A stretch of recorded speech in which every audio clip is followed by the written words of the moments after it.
you have Santa Monica, you have resources from all over the region. Some offered up one fire engine, some offered up one fire truck, some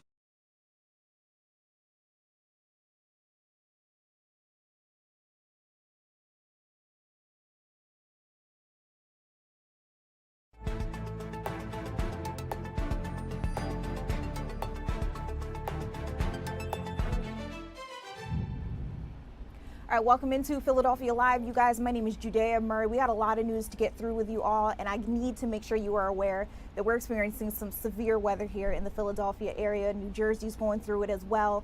We're going to try to get you your latest weather forecast from our meteorologists who are keeping their eyes on everything that's going on. Earlier today, we actually had a tornado warning, and I'm hearing that while that threat may have passed for the time being, it's possible that we could get some more severe weather coming up shortly for us. So again, our meteorologists are doing their best. We're going to try to bring you guys that live coverage as soon as we can with everything you need to know so that you all can be safe. We also have, I'm hearing, a situation unfolding in South Philadelphia area. Not too many details are known at this point in time, but our Jenny Joyce, Martin Ryman, they got right out to the scene to try to bring you the latest of what's going on there. Jenny joins us now. Jenny, what have you learned so far? Good evening. So we're here at the corner of 10th and Bigler Streets in South Philadelphia. We're really only a couple of blocks from the stadiums here in South Philly. As you can see, it's an active scene. There are multiple police officers here. There's one ambulance here. And looking across the street here at this house, that's all blocked off with that red police tape. Initial reports, according to a Philadelphia police source, this call came through as 3 people deceased inside of a home with gunshot wounds. Again, that's the initial report from a police source. As we are out here, we are, of course, working to gather some information as we watch as a couple of the crews are pulling away. We also know that there are several people out here who have identified themselves as family members of people who live at the home. Emotions are high. So we're just continuing to monitor the situation from across the street. And as soon as we get more information, of course, we'll bring it to you. But we do know that some sort of incident initially coming through as a shooting with reports of multiple people dead inside of a home here at 10th and Bigler Streets. Back to you. Jenny, again, thank you so much for getting what you could so quickly. We're going to keep our eyes on the situation. You guys, if there's any big updates to bring you out to, anything live happening in the moment, we're going to try to bring you back to that scene. Again, that was our Jennifer Joyce reporting. And like I said at the top of the show, we have so much going on. Weather is one of those beasts.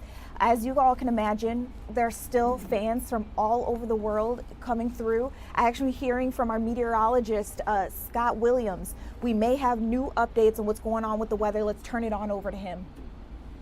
Yeah, that's certainly right. We are keeping tabs on strong and severe thunderstorms in and around the Philadelphia area. Right now, we have another rain shower moving toward the Philadelphia Stadium. Nothing is severe, and we don't have any lightning, but we do have some of those tropical downpours. Airport delays, they've been mounting. Of course, we had a ground stop due to that very heavy rainfall, lots of lightning and gusty winds. So really impacting air traffic over the past several hours as we've been dealing with severe weather. Let's take a tour on Ultimate Doppler, showing you right now we do have a severe thunderstorm warning until about 7:15. That's for Monmouth County and Ocean County, right along Interstate 195. The threat is there for some small hail as well as tropical downpours and winds in excess of 60 miles per hour. We'll move down the road. We also have a severe thunderstorm warning that has just been extended to include sections of Burlington County, Atlantic County, Camden, and Gloucester counties until 7:45. That's had a history of some of those winds gusting 60 miles per hour. Lots of lightning with that particular cell, and also we're looking at the threat for those winds gusting over 60 miles per hour. Then we'll get you into Philadelphia. Of course, we're going to take a tour across the entire area, but this is impacting some areas around 206, moving through Chemung, Tabernacle, places like Atco, Waterford, Whitehorse Pike, looking at that heavy rainfall moving through Camden and Gloucester County. But this is the situation right now over South Philadelphia. We're still looking at rainfall moving back in moving up the I-95 corridor. The rain has begun. We don't have any lightning within that particular cell right now, so we're going to be monitoring this. I know they just had to evacuate recently, and they were getting the game back underway. So we're just going to monitor this. In fact, if any lightning pops up, lightning within an 8-mile radius, that would prompt evacuation and also that 30-minute stop of time. So the rain, it's not out of here by any means, as we're still looking at the rainfall right now in South Philadelphia and at the Philadelphia Stadium. It just does not have any lightning right now, so they can still play in the rain. It's just the lightning in that 8-mile radius. So right now, the closest lightning is that severe thunderstorm warning moving through sections of Burlington County, Atlantic County, Camden, and portions of Gloucester County, southern portions of Camden and Gloucester counties. Also watching some activity around the eastern shore of Maryland. That could cross into central and southern Delaware and potentially have severe weather limits with it, meaning some damaging wind gusts as well as some hail. Now, in terms of the flood concerns, take a look at this.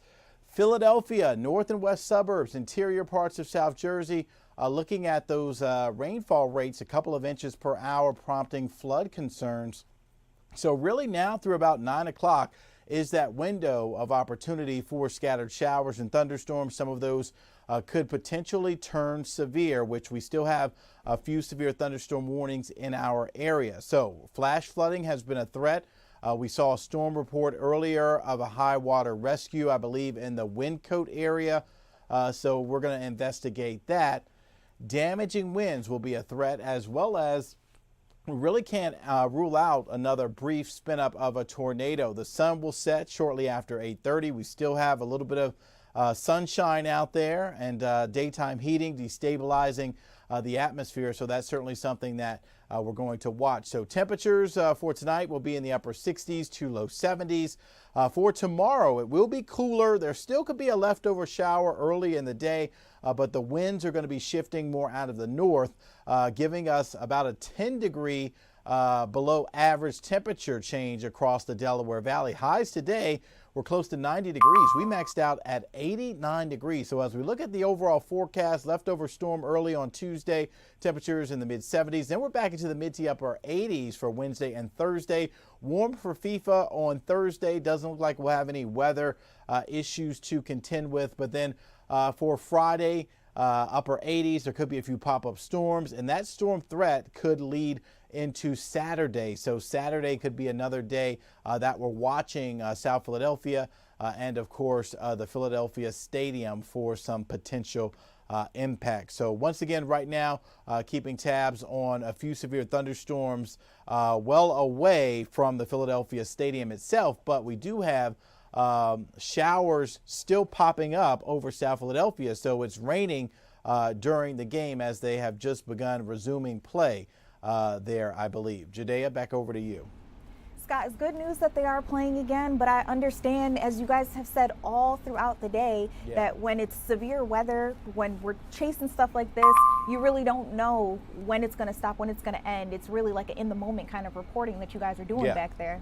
Oh, absolutely. And we have our chat up with the National Weather Service. Alarms are still going off with just updates on storm damage, rainfall that's producing flash flooding. We have a flash flood warning in effect across parts of the area. So once again, we're just kind of keeping tabs on a lot of stuff going on back here. But yeah, we're not out of the woods by any means. I'm just going to go back to radar for a second and show you just kind of what we're watching across the area, because we still have the ominous clouds. We still have the humidity in place, and that's going to produce a lot of heavy rainfall. So it's kind of like you've got this wet sponge that's full of water, and all you need to do is just squeeze that sponge, and all of that water is just going to be coming out. So that's kind of the atmosphere that we have across the area right now with those flash flood warnings in effect.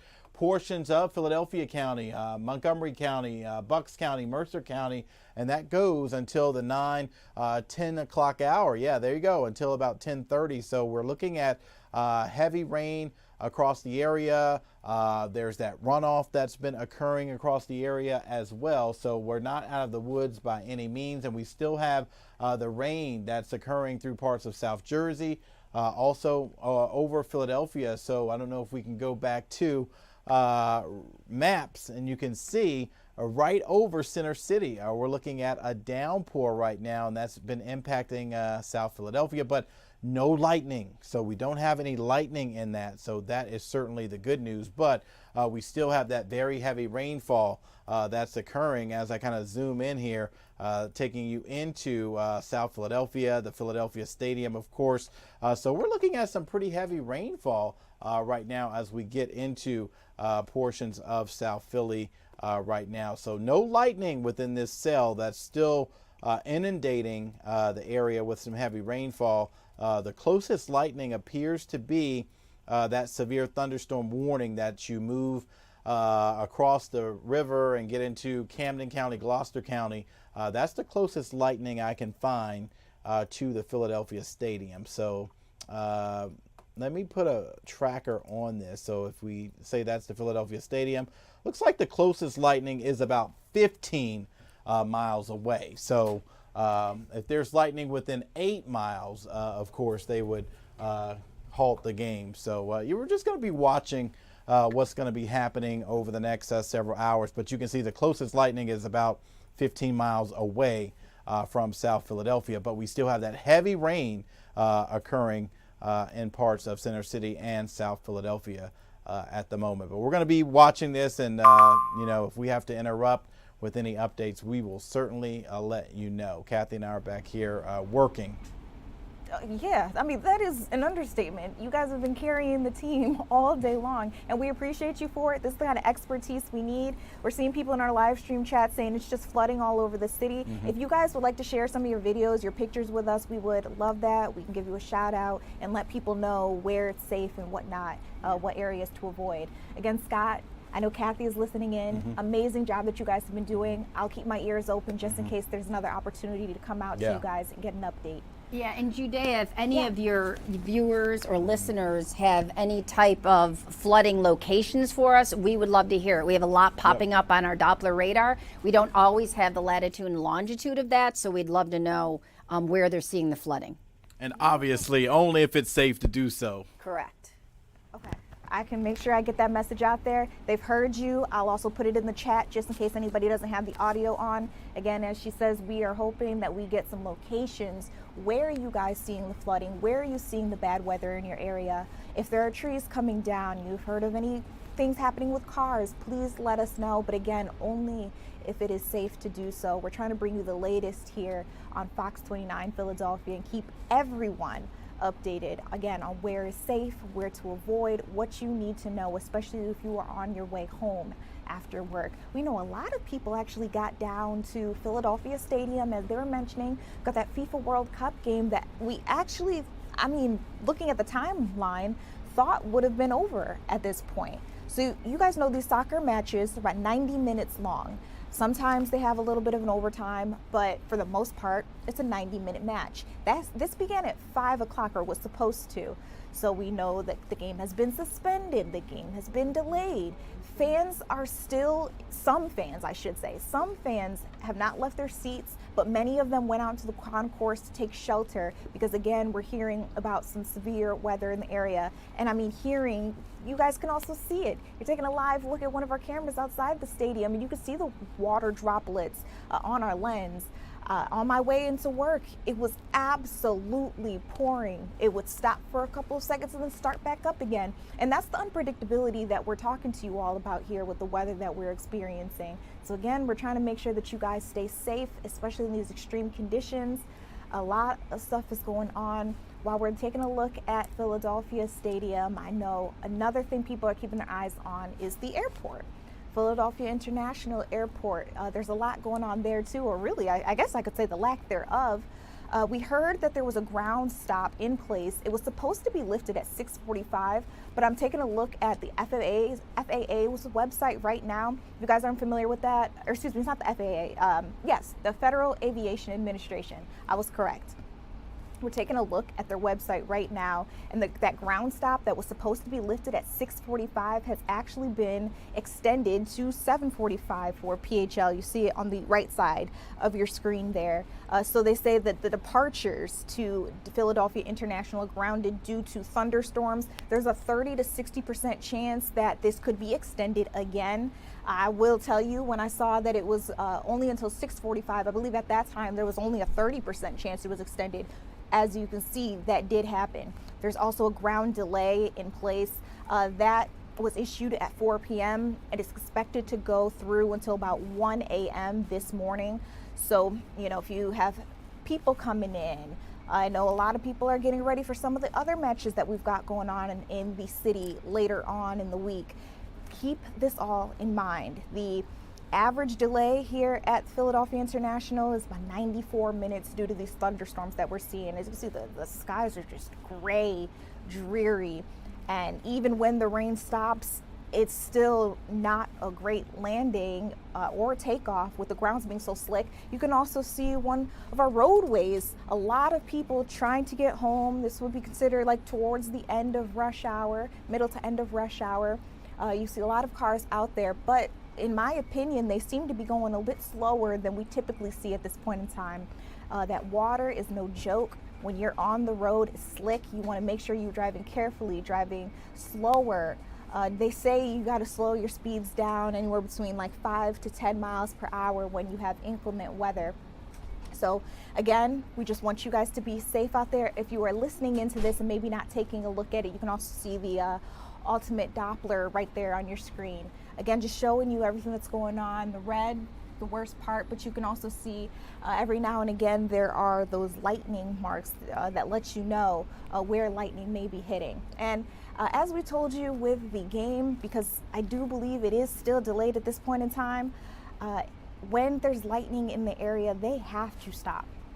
These soccer players don't stop for rain, but when there's lightning in the area, even close by, they've got to stop everything and make sure that not just the players are safe, but all the spectators are too. So again, we're keeping our eyes on what's happening there. France is up 1. They are facing Iraq. They haven't put a single score up on the board just yet. But while we're talking to you all about how the drive is, I want to show you some video from Jim, our news director here. As you can see, absolutely horrible. I do believe he was on 295 near the Burlington exit. It's really coming down like cats and dogs. The visibility is terrible. So as I said, we know people are limiting their speeds. They're just trying to make sure the most important part is they make it home. So fewer cars on the road, people still doing what they can do to make sure they get home safely. These are the images that we're able to show you all. Again, let us know where you guys are watching from. I heard somebody say and saw in the comment it's flooding all over the city, but let us know exactly where in the Philadelphia area if you can. It looks like we have I-76 rain video here. If you guys would like to take a look at this, again, still just as nasty. Got another one where you can see like a little bit of that flooding on the roadway. So I mentioned reducing your speeds. Big issue when it comes to heavy rain like this where flash flooding can be a problem is hydroplaning. You think you're doing a great job, you're on the road, you think you've got it under control, and then you hit that water and it's almost as if you're on ice. It's happened to me before, and I wasn't going that fast. So just take it slow. The goal is to make it home at the end of the day. We're gonna keep you guys updated on everything that is happening. I also wanna be able to get a check in with some of the fans that are out there trying to enjoy themselves. It's not really a great experience, but the rain didn't stop a lot of people from getting out there to these matches. So while the France and Iraq game is still delayed, we haven't got any word yet that it's getting back underway. We also know pretty soon, I believe it's at New York, New Jersey Stadium, we're supposed to have the Senegal match. And they're supposed to be playing, let me make sure I've got that information correct. Senegal is supposed to be playing Norway, at New York, New Jersey Stadium. And I mentioned to you all, New Jersey's also experiencing this severe weather. Actually, Newark Airport is also on the list of airports that's facing some difficulties and some issues. They have since been updated, but they, it looks like airport closure. That should, let me double check this because this says the 19th on here. And let me refresh my page. I see you guys are looking at what should be the most up to date on the screen there. They've also got a ground stop in effect. That is until 8:30 p.m. So we still have about an hour, 10 minutes to go before we see when that could potentially be lifted. They're also looking at a 30 to 60% chance that it'll be extended.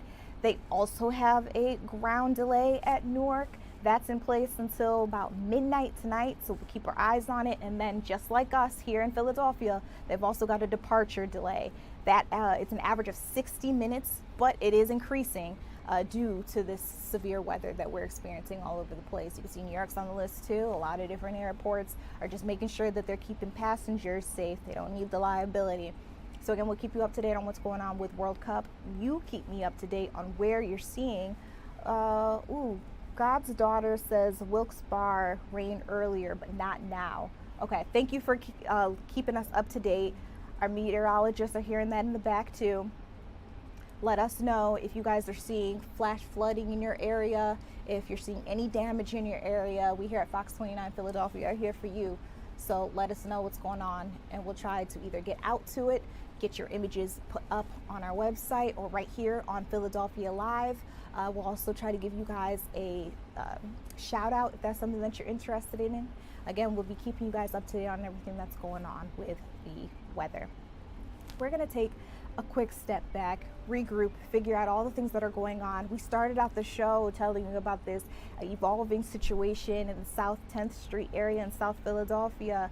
We know a lot of police officers are in the area, but we haven't gotten too much information just yet on what they're trying to look into. So again, we'll bring you those latest details on this situation. As you can see, not just the police, but also an ambulance is on scene. So we'll try to get you the latest of what's going on there as well when we come back.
Welcome back into Philadelphia Live. We're taking a look at some video that we've got for you from a scene that is evolving. We're hearing that there's a large police presence in the South Philadelphia area. If you guys are familiar with that part of town, the exact roadway that we're looking at here is South 10th Street. As you can see, the rain was coming down extremely hard earlier. It has lightened up just a little bit, but it's really anybody's game when it comes to Mother Nature.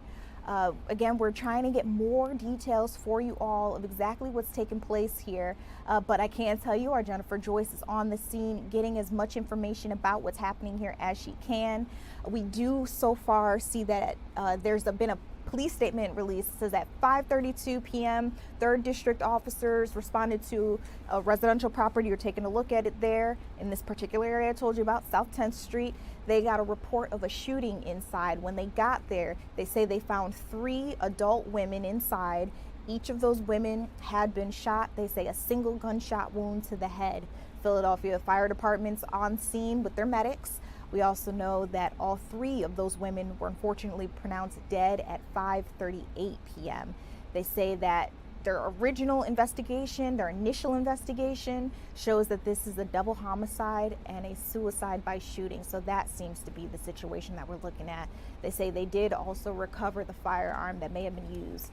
So that seems to be what has been developing there. Again, our Jennifer Joyce got out to the scene. She was trying to get as much information as possible for us. So stay tuned. She may be bringing us more, but that is the latest that was put out by the Philadelphia Police Department not too long ago. So I'm bringing you the very latest that we have at this point in time.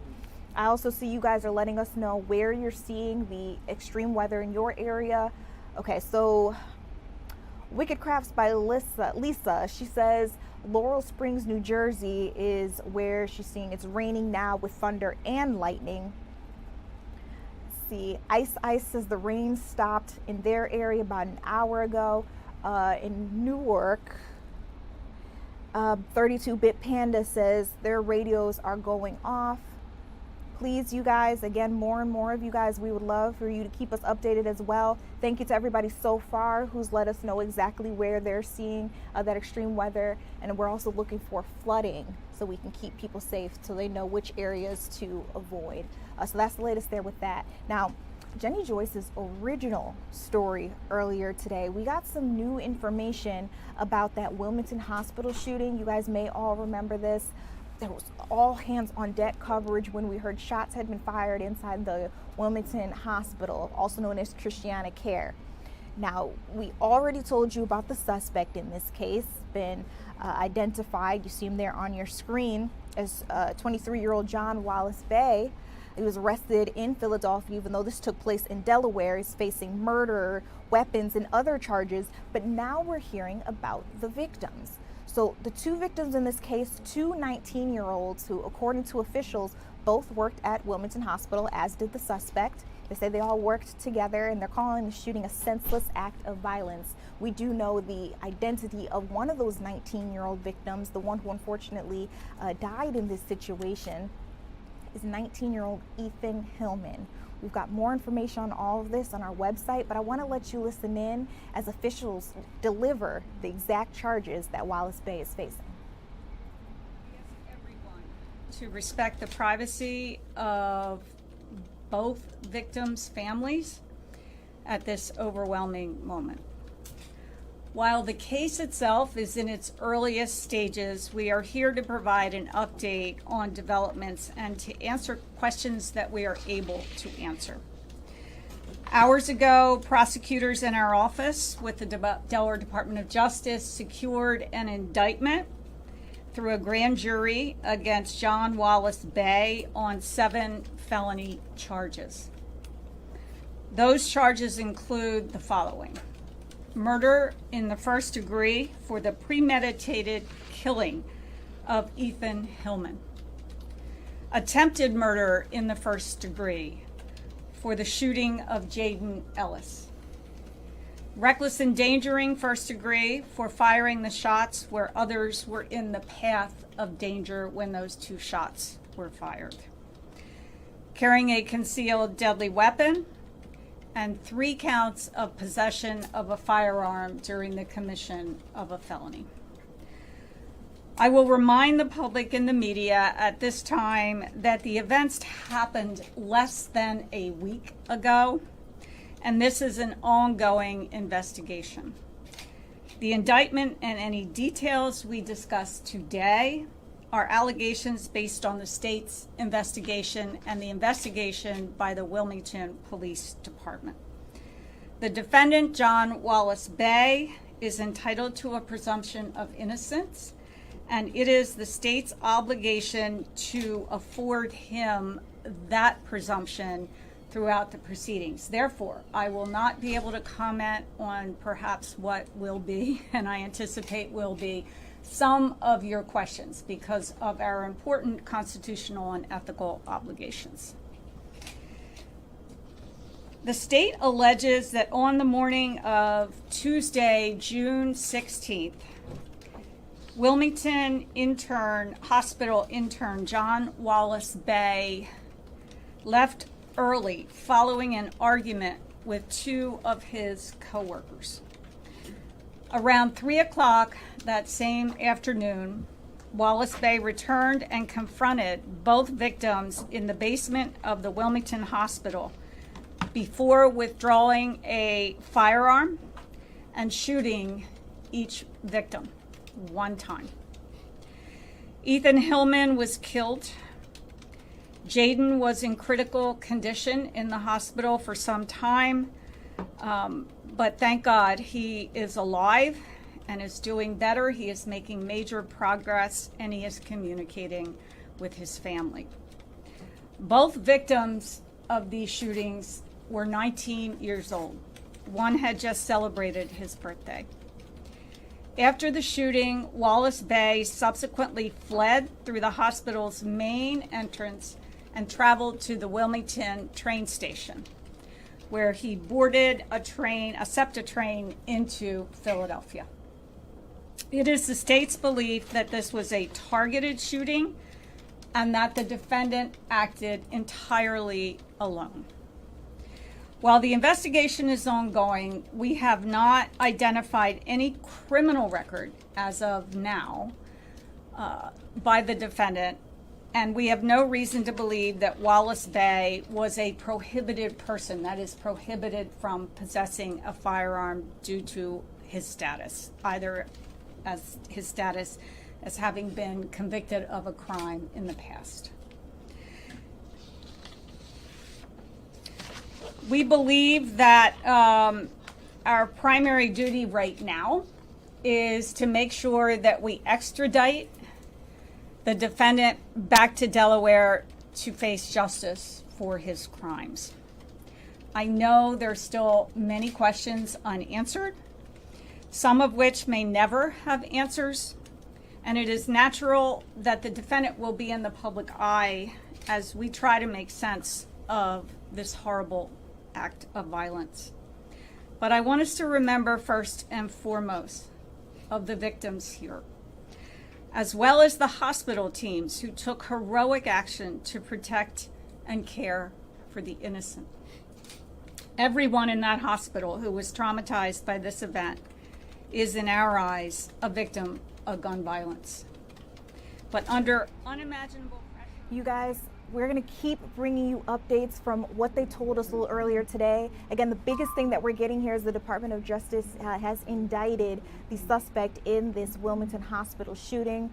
They've given you the charges there. We're expecting this to go forward. And I think, as she was just saying toward the end there, this is news, good news, if that's what you want to call it, for the families and all of the people, workers and whatnot, who were involved, who were there when this took place. As she said, an absolutely traumatizing experience. You're just trying to go to work, and then you hear that gunshots have been fired, and now you have to work on people who worked with you. This is the latest information that we're getting from this situation. Again, we'll try to get back out if we can to that press conference. You guys can hear what else the DOJ is looking into.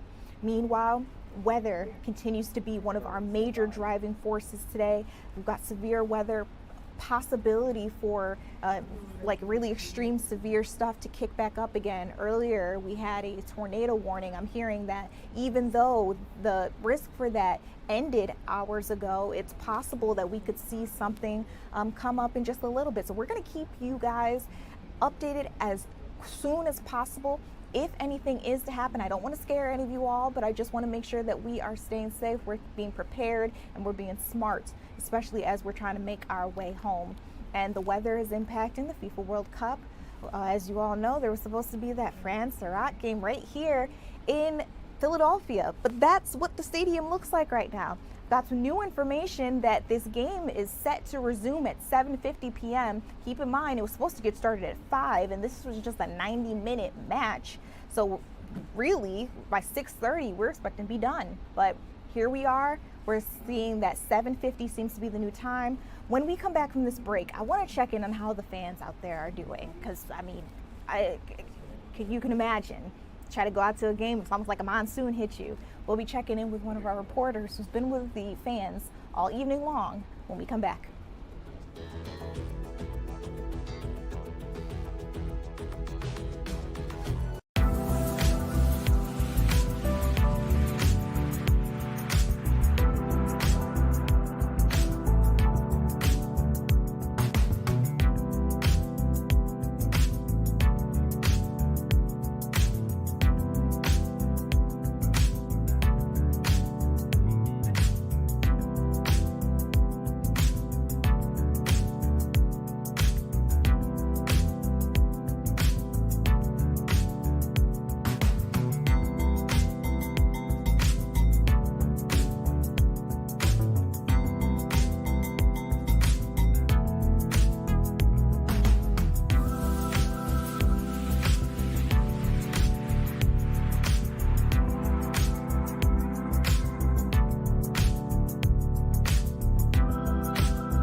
Welcome back to Philadelphia Live. You're taking a look, if you can believe it or not, at Philadelphia Stadium, and there are actually fans at the stadium right now. We hear that they are waiting patiently for this match between France and Iraq to get back up.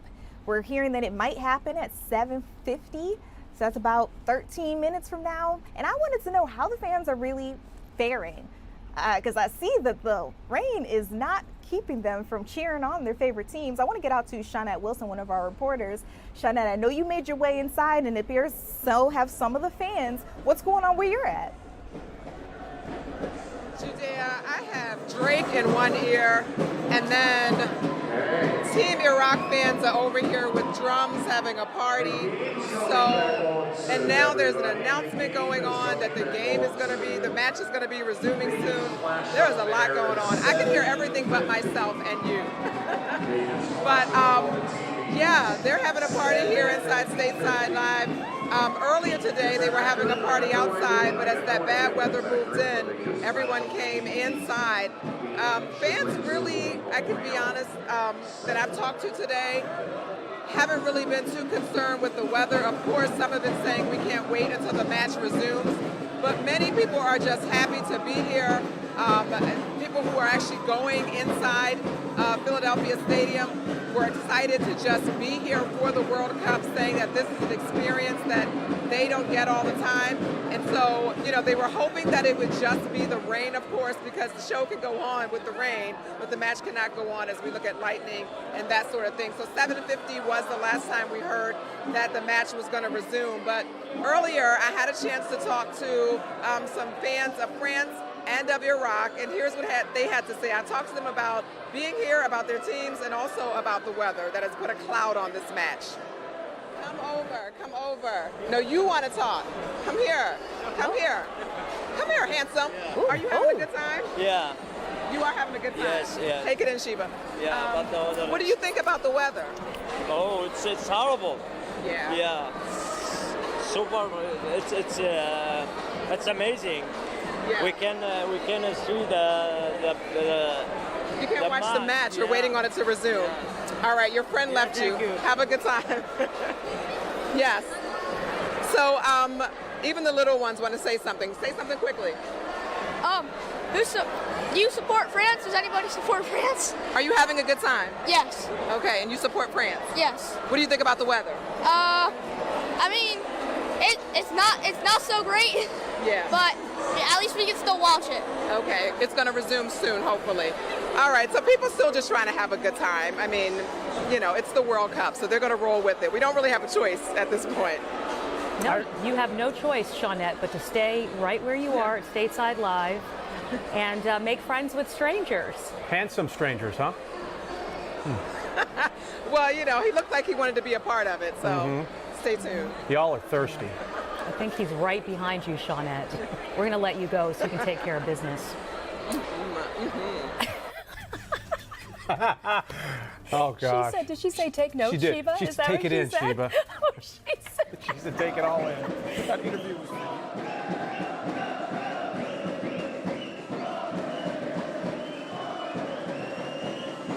All right, I think we're done. That wasn't the interviews that I was looking for, but I guess it gets the job done. I have a friend here, Abdul. Come on through, honey. What's your feeling being here today? What does it feel like being here today? It feels fantastic to be in here. As you see, all the crowd is gathered.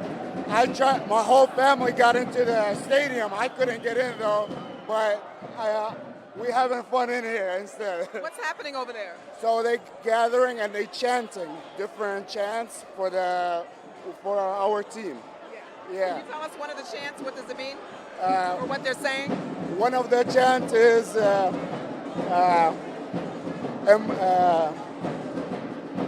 It's so hard to think and hear in here. yeah, it is hard to think in here. I know. But that's okay. Let me ask you another question. Go ahead. What do you make of this weather we've had today? Because we're waiting on the match to resume. Right. I never seen this happen in a long time. It's crazy. As you see, all the people are very excited to see the game, but instead of the game right now, they're just having other stuff to resume the game instead of the game. Okay. Well, hopefully it'll be just a couple more minutes. Thank you for coming over. All right. So, Judea, if you could hear, you know, people are just making the best of the time here. He was just saying how his family, I guess, had tickets to get into the match inside the stadium, but he says that he couldn't get in. So he's over here with the party that has been going for a long time now. So we're just waiting to see. I mean, the monitors, of course, are up, and we're just waiting for another announcement that the match is resumed. But people are not letting the energy, you know, kind of like weigh things down, and just excited to be here, as you heard, and to take part in this. Absolutely. I know it's difficult for you to hear because you just told me when you started you had Drake in one ear, the fans in the other. They started chanting again. Shawnette, RIP to your eardrums, but I know you're doing your best. Great job on your reporting out there. And for those of you who are watching with us, we'll be touching base with some of our other reporters that are out at other watch parties as well. Again, as Shawnette said, the weather has not stopped anybody from wanting to have a big party to celebrate these games. In T-minus about 7 minutes, we're hoping that, wow, wait a minute, before I even say what I was gonna say, it looks a whole lot more clear out there at Philadelphia Stadium. It was so foggy, like gray, dark in the area even like 10 minutes ago. And now that we can actually see the Monday night lights, that's crazy.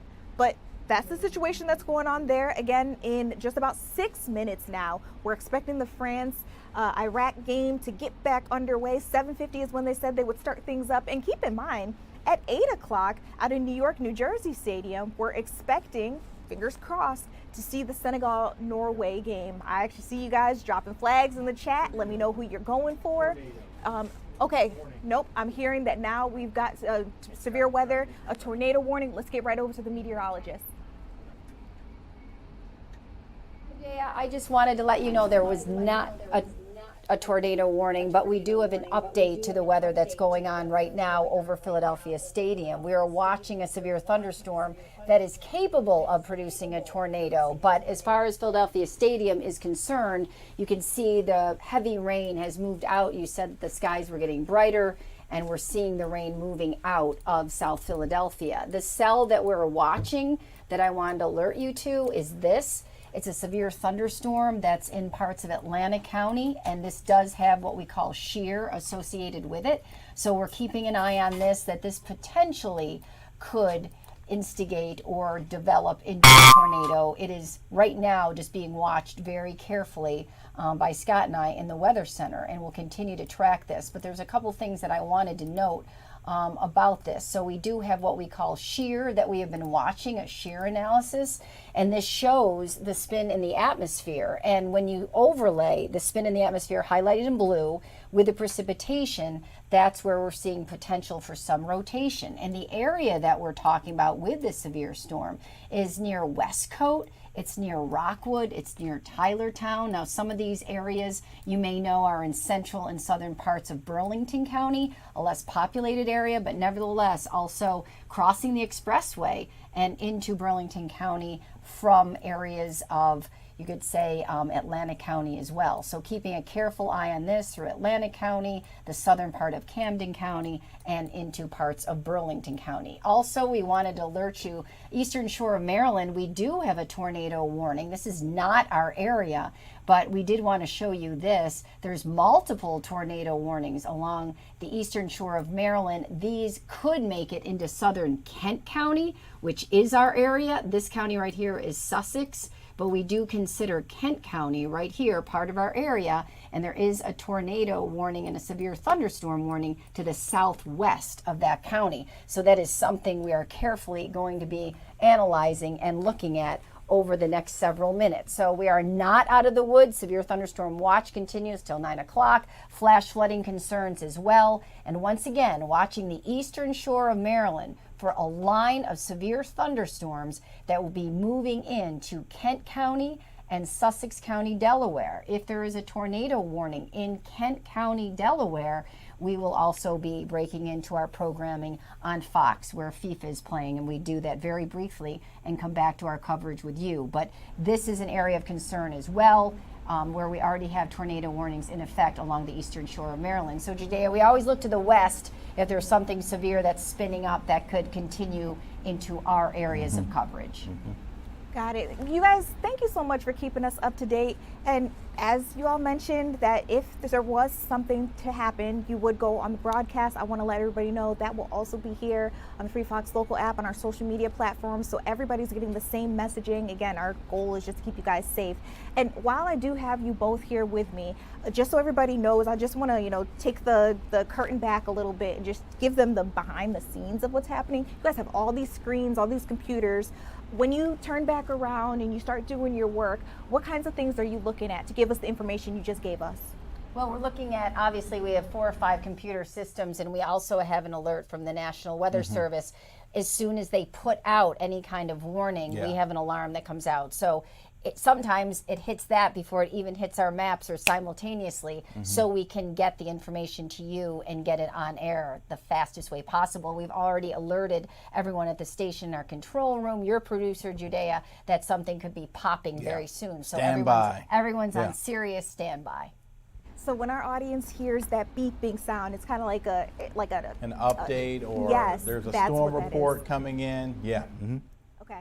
Thank you guys so much. We'll keep an eye out and an ear out from everything that's going on. Gonna bring you guys all the latest. And as I told you, in about 2 minutes, we're expecting the match to get back underway. This is going to be the France-Iraq match. I saw France already had a point up on the scoreboard, but Iraq had not put up a goal just yet. Anything can happen. I'll let you all know when that officially begins. Heard that tone? That's that tone that we're talking about when we get those weather updates. Also, in about 12 minutes, we're expecting to see the Senegal-Norway game get underway as well. That's happening at New York, New Jersey Stadium out in East Rutherford, New Jersey. I saw somebody drop Norwegian flags in the chat. I guess you guys are here in full force. But if anybody's going for any other team, let me know. Drop that flag emoji as well. We are live on TikTok, Facebook, YouTube, Instagram, name it, we're there. We're also on the Free Fox Local app, and you might be watching us on your TV screen. We stream everywhere, trying to bring you all the latest. I'll keep you up to date on weather, keep you up to date on World Cup, and of course, our biggest news stories of the day. We're gonna take a quick step back, but when we come back, got even more coming your way. We'll be right back.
All right, welcome back to Philadelphia Live. You're taking a live look at Philadelphia Stadium on the left, where we should have just started back up that match between France and Iraq. And I mean, even though we can't show the game right here on our streaming coverage, let me tell you, the fans, they went and got some ponchos and they are right back in those seats. They don't care about a little bit of rain. The only thing that'll keep them from their favorite players is lightning. We're expecting to see them finish this match out. I'll let you all know what that score is and who the winner is at the end. And then on the right side of your screen, you're taking a look at New York, New Jersey Stadium. It's out in East Rutherford, where in about 8 minutes, really 7 minutes and 30 seconds, we're expecting to see Senegal take on Norway. And please continue putting your flags in the chat. Someone said Germany with a German flag. Ooh. That was actually my first World Cup game. Yeah, I went and saw them play Ivory Coast right here in Philadelphia over the weekend, and it was incredible. Wow. So many people,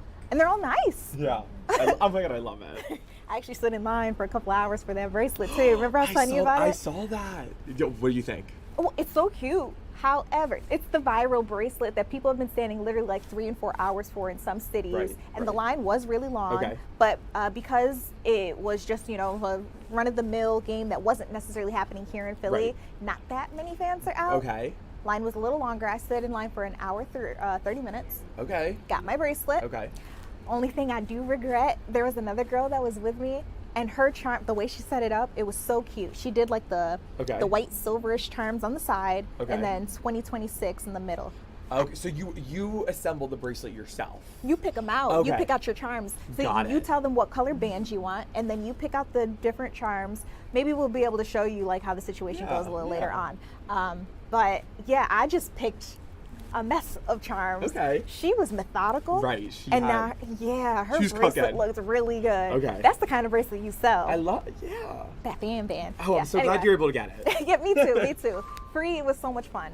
But we've got some trending stories as we keep up to date on weather and what's going on with FIFA. Yes. I also want to make sure that we're getting in some, what are you guys reading and talking about right now? So what's going on out there? Yeah, so a really cool story that came out today that was trending off the charts. So Olivia Rodrigo, you know her, Love her. you love her.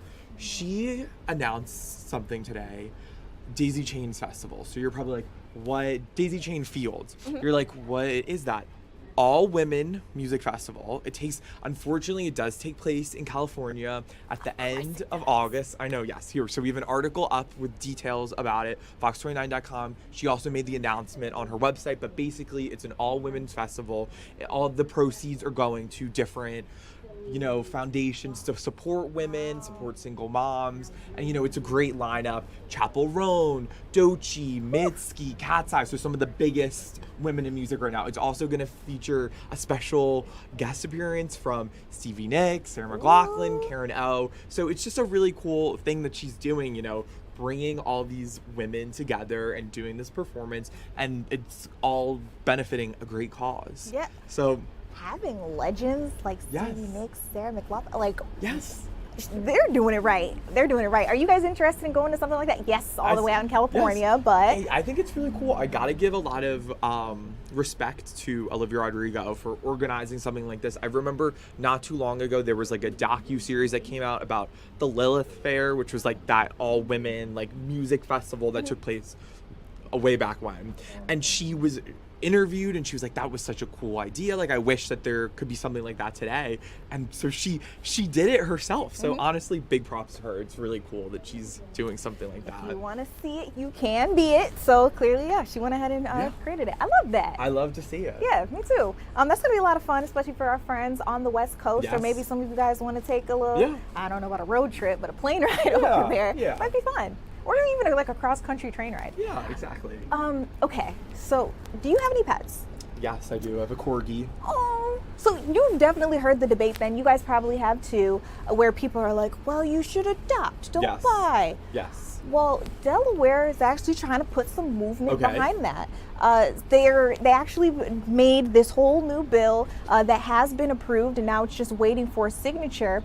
And what they're trying to do here is the Delaware General Assembly, they passed a major new law that will protect animals. That's what they say. So it's the Delaware House Bill 131, and the whole point of it is no more selling cats and dogs at your local pet shop. They want to make sure that they're not supporting puppy mills and kitty mills. You guys have probably heard a lot about that kind of stuff. Now, there are some exceptions to the rule. One of them is the grandfather rule. So essentially, if you were already selling and, from a respected, I don't want to say, what's the word I'm looking for? From a respected source, I should say. Then they will allow you to continue to do that for some time.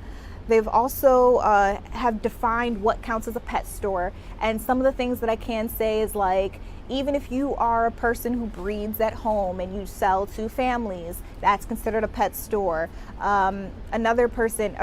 What's not considered a pet store though, your regular animal shelters and rescues, again, they want people to adopt. The other thing that these pet stores can do so that they still have the dogs and the cats, if they partner with an animal shelter, they can, put their names out there, help get the dogs a new home, help get the cats a new home. The only thing is they cannot benefit from the proceeds. It has to go to the shelter. So anyway, all of that to say, that's what's going on in Delaware. But what do you guys think about that? How do you feel about potentially banning that sell? Yeah, this is a really interesting thing that's happening. So we ran a poll, fox29.com/go vote, always Fox Local tab, and we just asked, how do you feel about Delaware's potential ban of the sale of dogs and cats in pet stores? So I support it, adopt, 75%. I don't like it, 25%. Leave a comment, 0%, but we have lots of comments coming in. I guess everyone just really agrees with it. So all the comments, Lori says, yay, exclamation mark, ban breeders. Dan says, rescue from the shelters. Benny said, should have been a thing before. Everyone's saying rescue from a shelter. It's all across the board. People are in support of it. So Love to see it. To the point of the person who said it should have already been a thing, there are plenty of other areas that have already gotten the ball started on this, which I think maybe why Delaware's lawmakers are now getting into the game here. I know New Jersey around this time last year, they were already talking about it as well. So the Congress folks, they have approved it themselves in the Delaware General Assembly, but this bill still needs to go in front of the governor. Right. That is Matt Meyer. So Right. it's going to be ultimately his decision on if he wants to sign it or not before it goes into law. And Jake, if it does, after 6 months from that point, that's when it will be enforced. Okay, so there's like still a There's little bit still of time before Yeah. this goes into effect. I'm very interested to see what happens because I think this could be a really great thing. And So- we see a lot of people are interested, so Yeah. keep us updated. Please continue to vote with us. This is our Go Vote. Jake, tell them how they can get there. Okay, so the poll itself, fox29.com/go vote under the Fox Local tab. But if you want to, leave a comment, let your voice be heard, it's also posted on our social media. So Facebook, X, Instagram, go there, swipe up, leave a comment, let us know what you think. You can even let us know in the TikTok chat if you're watching on TikTok. So definitely weigh in. We'd love to Please hear do. from you. Please do, please do, please do. We've got more of this. We'll look at that poll again later on in the show. Also, keep in mind, FIFA World Cup. Yes. Very big. Yes. So 2 matches now should be underway. Oh, yes. Here in Philadelphia, we're keeping our eyes on Oh, yeah. France and Iraq. It's a game that probably should have ended like a long Right. time ago. But we've had delays, suspensions, as we saw lightning in the area. We want people to be safe. Yes. Also over in New York, New Jersey, Senegal, and Norway, they should have begun as of 8 o'clock. It is now 8:50. 8:00:50. Anyway, Jake, thank you so much for bringing us what's trending, giving us a look at everything that's going on here. We're going to take a quick break. When we come back, I want to get back out to the fans who are probably losing their minds right now. We got 2 FIFA World Cup matches going on at the same time. What? We'll get into it when we come back.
Welcome into Philadelphia Live. You're taking a live look at Philadelphia Airport. It's nasty outside, but you guys, it seems to be getting a little bit better.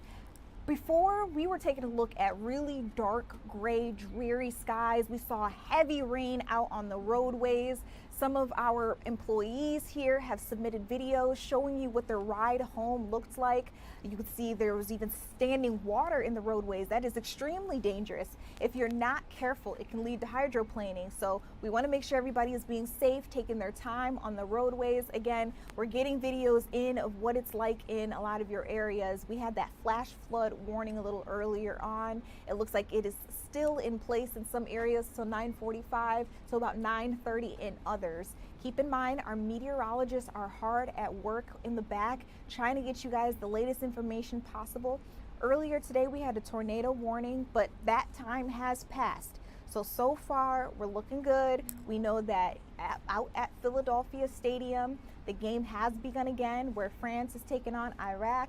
At last check, France was up 1 point. Iraq had not put a goal on the boards yet, and it looks like that is still the case. Again, they just got back started. Their game resumed at 7:50. It's now 8:04, so again, a couple of minutes have gone by already. But fans were excited to pack back out that stadium. They were waiting in the wings of the concourse for quite some time.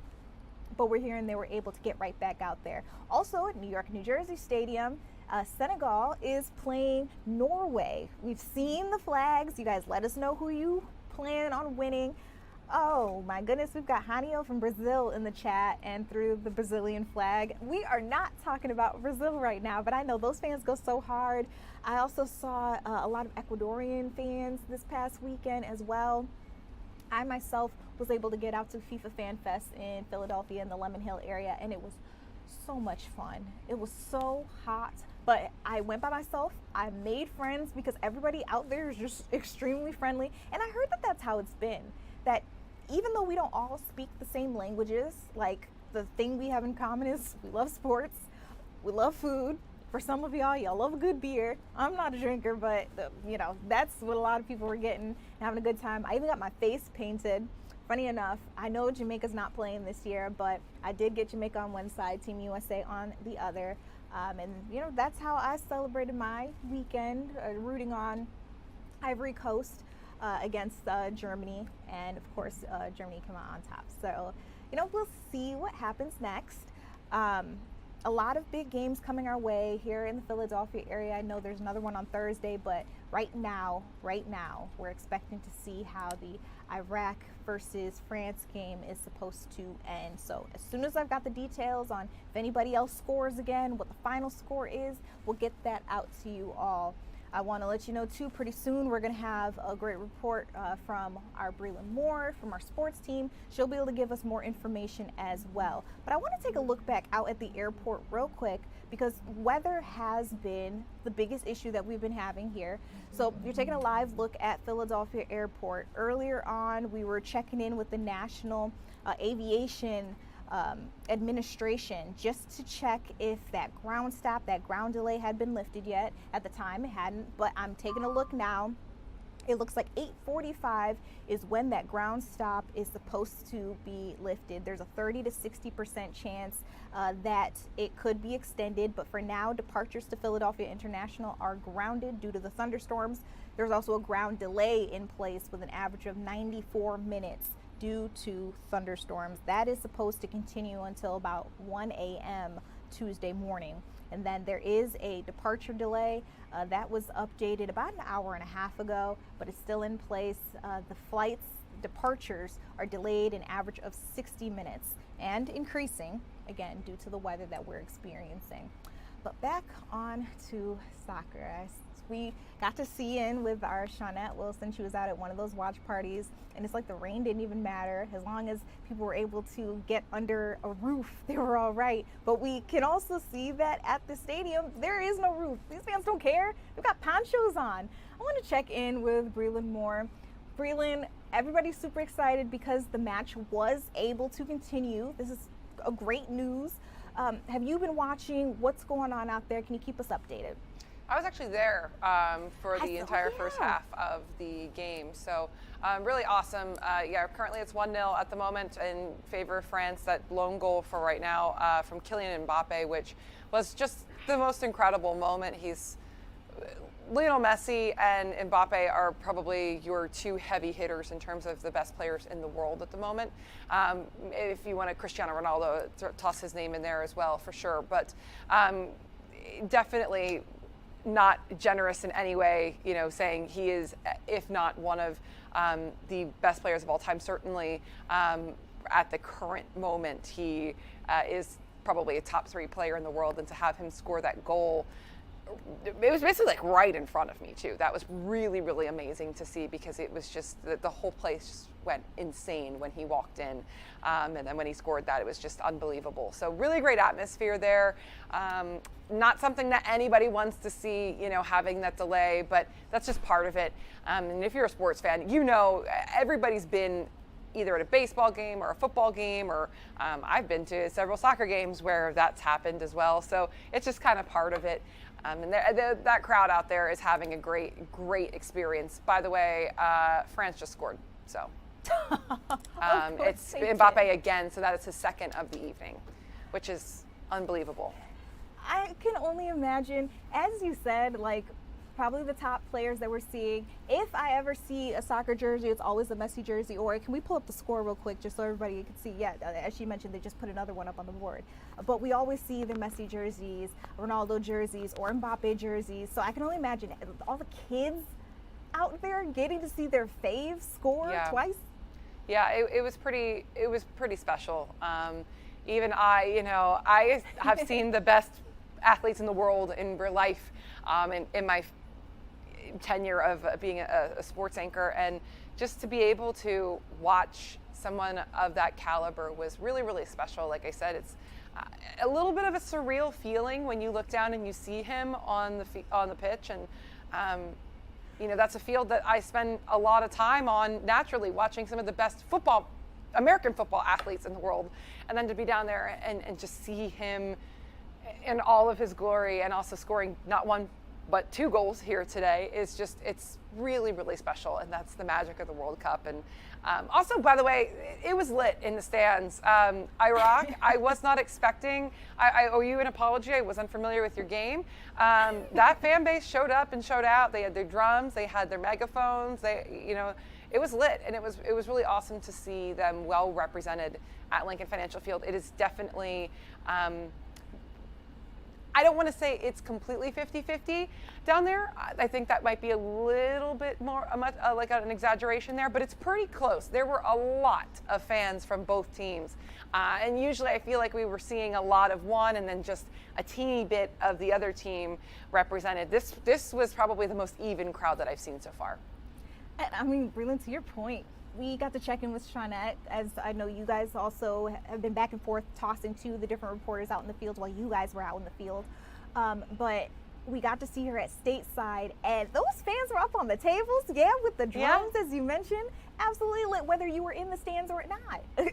Yeah, it's been really fun, and I think the really awesome thing is, I mean, Iraq and France are two very different nations culturally. There's so many differences. It's not like it's 2 European teams. It doesn't matter though. The language, you don't need to speak each other's language. The vibes just will translate themselves. And that's all you really need is, are you having a good time? Are you having a good time? Everybody's having a good time. So it's been really, really fun to watch this. I don't want to call it a culture clash, but a cultural meld, if you will. Just everybody really coming together and having themselves a time down in South Philadelphia, and today was certainly no different. It was a lot of fun. Absolutely a melting pot, if you will. I was telling people I finally got to get out to FIFA Fan Fest. Got to see the Germany versus Ivory Coast game. I also stayed afterward to see another game take place too.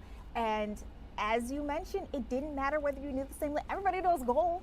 Everybody knows that. And also this is a match where I think anybody who knows much of anything. Like France is one of the contenders to win the entire thing, right? Iraq is only in their second World Cup, and first since I believe it was 1980, 86, I think. But it's been a hot minute since they've even been represented on this stage. Everybody knows that France is definitely the Goliath in this David and Goliath match, but it really doesn't matter because for a lot of people, just to be able to cheer their nation in the World Cup, win, lose, draw, it doesn't matter. Just to have them qualify and be represented is a win in of itself, right? So France needs to win or draw here in order to clinch their spot in the knockout round. I'm sure that will happen, considering we're looking at it in the 58th minute and we're already 2-0 in favor of France. So I'm sure we will see that happen, but it's just been so much fun to watch, especially some of these, like I said, some of these smaller nations, some of these nations that have not qualified forever or qualified for the first time. It's been really, really awesome to see their fans just rally and support and show out. It's awesome. Absolutely. Breland, hold that thought about the smaller nations, because there's a question I want to ask you soon. But let's get into like the history being made as well at the FIFA World Cup. I heard Messi did his big one earlier. Yeah, it's been so fun, and it's been so special to watch him play. I mean, he's kind of up there in age and doesn't really seem to lose a step, right? So, yeah, Messi is just, I wish he was playing here in Philadelphia, but it's okay, because guess what? We get spoiled. He comes around once, twice a year with Miami, his MLS team, so you can see him play at Subaru Park down in Chester anytime, you know, they're in town. But yeah, this has been really, really awesome. And Mbappe as well, like I said, just two of the marquee names, and we're getting to see one of them live down in Philadelphia right now. Incredible. All right, let's get to the smaller nations. So that second match that I was telling you about that I stayed after to see was Ecuador versus Curacao. And another team, if we're being quite honest here, it's kind of a miracle that you're here. A lot of people weren't even thinking that there was going to be a draw that night. So I know that they're playing against Ivory Coast later this week right here in Philadelphia. I know you're looking at the games right now, what's happening today, but is there anything that you can help us preview for Thursday? No, I'm going to be really honest. Okay. This is the most overwhelming tournament. I do my research the day before a game, and there's quite literally multiple games every single day. So that, you're asking me about a game on Thursday, that is very much Thursday's problem. I am focused right now on this. The only match that I could give you a preview on potentially for Thursday is the United States and Turkey. And we all know that the United States is the heavyweight going into that one. But I'm not looking one step at a time. It's been quite a schedule for the sports department. I'm just trying my best here one day at a time. You know what? I completely understand. Not even just that it is a big schedule that you guys have, but also today in and of itself, it was just a whirlwind. Yeah. Like, even if you wanted to just do hour by hour, when we've got games being suspended and games being delayed, it's hard to even try to think about the next one. So correct. I get it. I get it. Yeah. We just one step at a time here. I'll hold my horses. Last thing I'll mention, last time I checked on Google, it looked like the Phillies game was also delayed. I know it's like crazy to go from soccer to baseball. But interestingly enough, we did have a game today, and I'm hearing the weather was impacting them as well. Yeah, so they actually should have just started.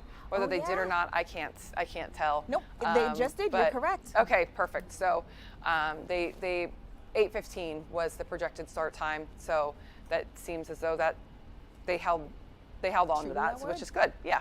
Okay. All right, Breland, it has been fun picking your brain. You've gotten to do all the fun things. I'm going to let you get back to this match. I know so many people are watching with us. Breland, thank you again. Absolutely. Wow, a lot going on from all the different world stadiums that we've got here in the U.S. We are hosting so many different countries. We've got so many visitors from so many different places telling us that Philadelphia is a beautiful place to be.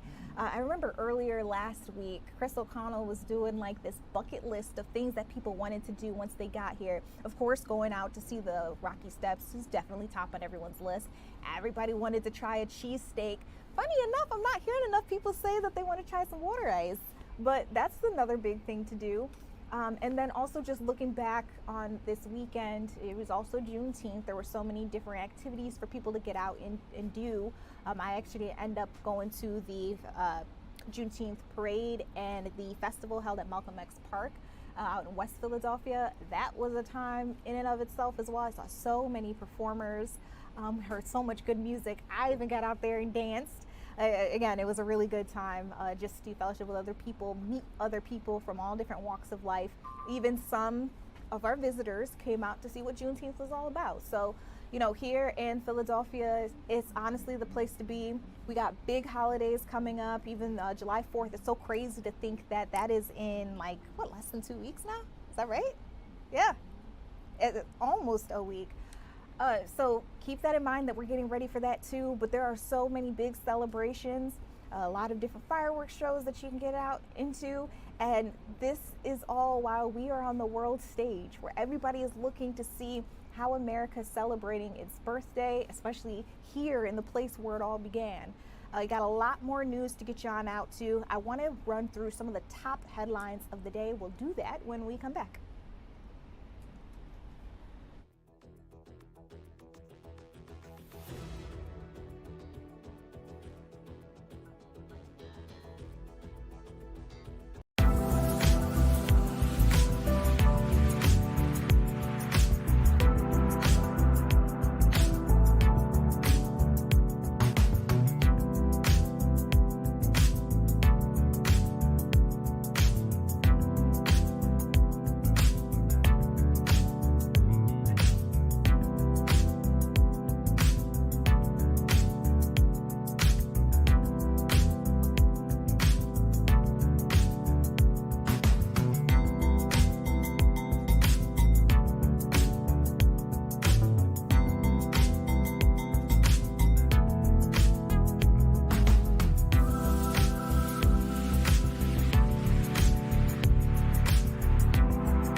All right, welcome back to Philadelphia Live. I'm Judea Murray, and if you haven't heard, I do have some sad news to share with you all. It's developing today. We're hearing that music mogul Clive Davis died at 94 years old. Everybody knew him. Everybody loved him. He has put some of the hottest acts together. We're hearing that he passed away earlier today from an age-related illness. Again, this was at his home in New York City, and his family and friends, they say that he was surrounded by loved ones. Now, we also know he was hospitalized earlier this year for an upper respiratory infection. His family put out a statement on his Instagram, and they say, "To the world, our father was the iconic music legend whose vision, instincts, and relentless pursuit of excellence shaped the soundtrack of countless lives. He discovered, mentored, and championed the greatest artists in modern music history, leaving an indelible mark on a culture that will endure from generations." The statement goes on to say, to his family, Clive was dad and granddaddy, the steady presence at the center of our lives, the source of wisdom, strength, encouragement, and unconditional love. No matter how extraordinary his professional accomplishments, he never lost sight of what mattered the most, people he loved. So that goes on and on and on. But some of the acts that we know he's worked with, we're talking about the Whitney Houston, Bruce Springsteen, Alicia Keys, Carlos Santana, Aerosmith, Aretha Franklin, Earth, Wind and Fire, Billy Joel. The list goes on and on and on. Again, we're losing a mogul, a legend for the music world. You know, a lot of people are mourning this loss. It kind of hit everybody like a ton of bricks. but that is the latest that we are hearing. Again, he will be missed. TMZ has a very interesting article. If you were keeping up to date on the disappearance of Nancy Guthrie, she's the mother of Today Show host Savannah Guthrie. They say another ransom note has surfaced, but according to officials at TMZ, or the reporters there, they say that this ransom note does not say she was dead, even though there are rumors all over the internet that say it did say that. So according to TMZ, they say they've got the real deal ransom note. Apparently the FBI has also confirmed that, again, according to TMZ. But the reports that are on other news websites, they say that there was an apology in this ransom note and some sort of revelation that she has died. But TMZ says that's not what this ransom note says at all. TMZ also says it's received close to a dozen emails from some man claiming that he knew both the identity of the kidnappers and the location of Nancy Guthrie. The initial email that he sent just days after the kidnapping said that he would be providing information in return for a single Bitcoin, but the email said time is of the essence. He also, in his email, tried to make it clear that he was not a kidnapper. The very next day, TMZ says he sent another email saying time is no longer of the essence, and it can be thought then that maybe Nancy was no longer alive. But this person also continued to send emails saying that the kidnappers took Nancy to Mexico. He said that he needed money because he would have to go underground for fear of retribution. He was also concerned authorities might try to implicate him in the kidnapping. So there's a lot more in this TMZ report, exclusive if you will. I want to let you guys go ahead and read it if you are interested. Again, it's up on their website right now as the latest. Okay, it looks like we've got an update from weather. I need to get you out to our meteorologist, Kathy Orr, right now. Let's turn it over. Kathy, what do you got for us? Warning for Sussex County, Delaware. It's on the fringe of our area. That pretty much ends at Kent County, but I do want to show you this on Ultimate Doppler. So it is a tornado warning. It's for Sussex County, Delaware. That will continue until 8:45. You see the area of concern. We're going to take a zoom in on this area. This is a line of severe thunderstorms that do contain damaging winds, straight line thunderstorm winds, and a potential tornado. You can see the area of Bridgeville around Route 13. That's where this is heading toward, and it continues to move toward the east. So that tornado warning for 8 until 8:45. And if I read the description that discusses this, it says, tornado warning for northwestern Sussex County at 8:22. A severe thunderstorm capable of producing both tornadoes and extensive straight line wind damage were located over Bridgeville, or 14 miles northwest of Hurlock, moving east at 35 miles an hour. So that is the area of concern that we are looking at. Flying debris will be dangerous to those caught without shelter. Mobile homes could be damaged or destroyed. There could be even damage to rooftops. So this is what we're looking at. It's a line of storms coming from the eastern shore of Maryland and entering western Sussex County, the southernmost county in the state of Delaware. And as we widen out, you can see the entire area. There's a severe thunderstorm warning in effect for Kent County, Delaware, which is in our area, and this is for Sussex County. We want to remind everybody about tornado safety, what to do. Go to an interior room of your home or the basement, if you have one, away from the windows, and wait until these storms pass. Now, we were looking at shear earlier with a storm that is severe, that is in the southern part of Burlington County, and a lot of that shear has dissipated as the storm continues to move east. There was some hail associated with that storm as well. That is a severe thunderstorm that will expire at 8:30. So we're keeping an eye on this as well. Right now, nothing tornadic has developed with that cell. But the main threat at this point is the storm that is in Sussex County, Delaware. We look at the amount of energy or the twist in the atmosphere. You see the green. That means it will be dying down as we continue to go through the late evening hours. We've lost the daytime heating as the sun is setting, so that's good news for a lot of the area. So this is the only thing that's really popping up that is of concern, and it's all focused in southern Delaware. This line of storms could just clip Cape May County, perhaps keeping its momentum going across the Delaware Bay, but we'll see if this continues to weaken. There's a severe thunderstorm that's in Kent County, this other line of storms in this bow echo heading towards Sussex County. And when we talk about a bow echo, it's a bulging radar, and you can see it's almost like a comma shape, and that's indicating straight line wind damage. But within that, there is a potential hook echo, which would indicate a tornado, a rotating thunderstorm capable of producing a tornado. Now, one of the things that we look for, and we've talked about this on our newscast on Fox 29 and Fox Local, we look for this. This is called shear, and that's the changing of wind direction and speed in the different levels of the atmosphere. So there's a little shear in this area near Bridgeville, but not an enormous amount. The other thing we look for is hail, a hail marker for severe weather with this, and also the correlation coefficient, which would be debris, which there is potential for some signatures to the west of this area, but we're not really seeing any hail with this particular storm. So we'll continue to track this, Judea. Right now, once again, a tornado warning for Sussex County, Delaware, the southernmost county in Delaware, and that is until 8:45. Otherwise, we're looking at a severe thunderstorm warning in Kent County, Delaware, which is in our area, and that is until 8:30. So we'll continue to monitor the situation, and if any tornado warnings do pop up in our immediate area, we will be sure to alert you and let you know. I appreciate you guys keeping us all up to date. I know our audience appreciates it as well. Again, as you mentioned, if there is something else, we will be coming out to you as soon as possible. I just appreciate you keeping everybody as safe as possible. You guys, that has been our meteorologist report from Kathy Orr, but both she and Scott Williams are working very hard to bring you guys the latest back there in the Storm Team Center. We've got a lot going on.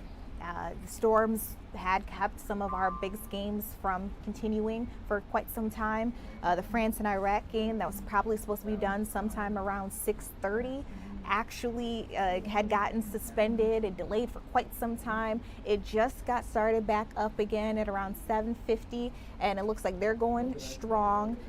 France already has 3 up on the board. They have scored 3 goals. Iraq has not scored just yet, but if that does happen, or France scores again, I'll bring you guys the latest score right there.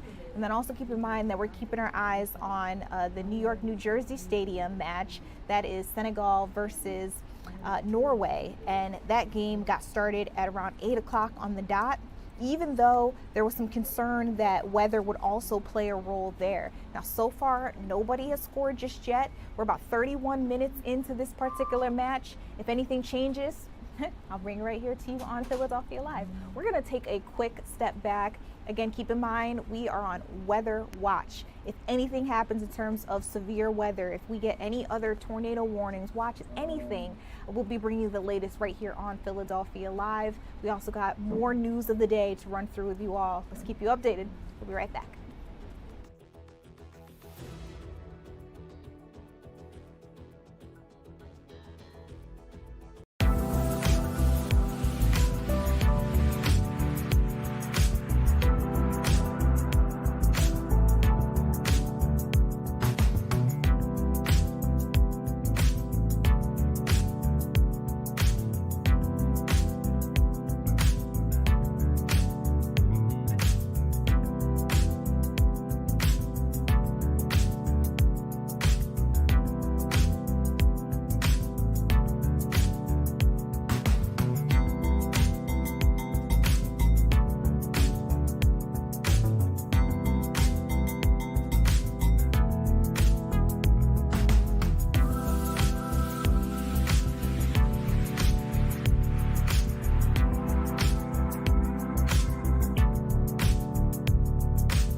welcome back into Philadelphia Live. I'm Judea Murray. I brought Jake Leonard back up to the desk because, hey, I need to know, what are the people looking at? What are they reading? What do they care about online right now?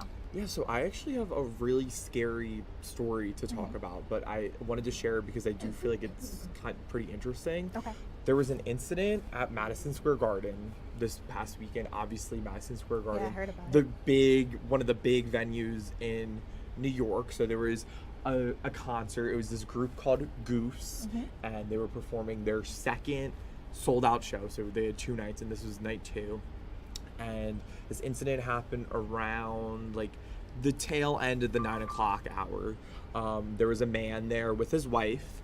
He was in his like mid 50s, and they were sitting in the 300 level. And I don't know what exactly happened, but he fell. I don't know if he slipped. I don't know what happened, but he fell off the edge, and unfortunately he passed away. Oh my gosh. Yeah. Okay, so you started off with telling us that was scary, but just think about that. A lot of us have gone to concerts. A lot of us have been in the nosebleeds at a game before.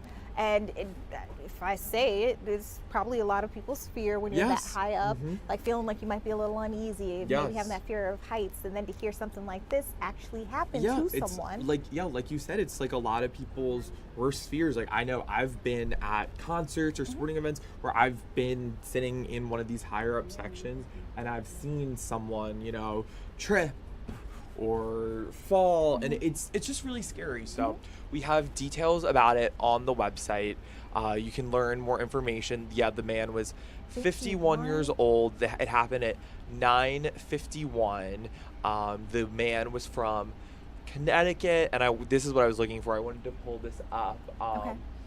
Both Madison Square Garden and the band shared a statement after this happened. So the band, Goose, they said, "We are deeply saddened and heartbroken to learn of the tragic event that occurred at tonight's show.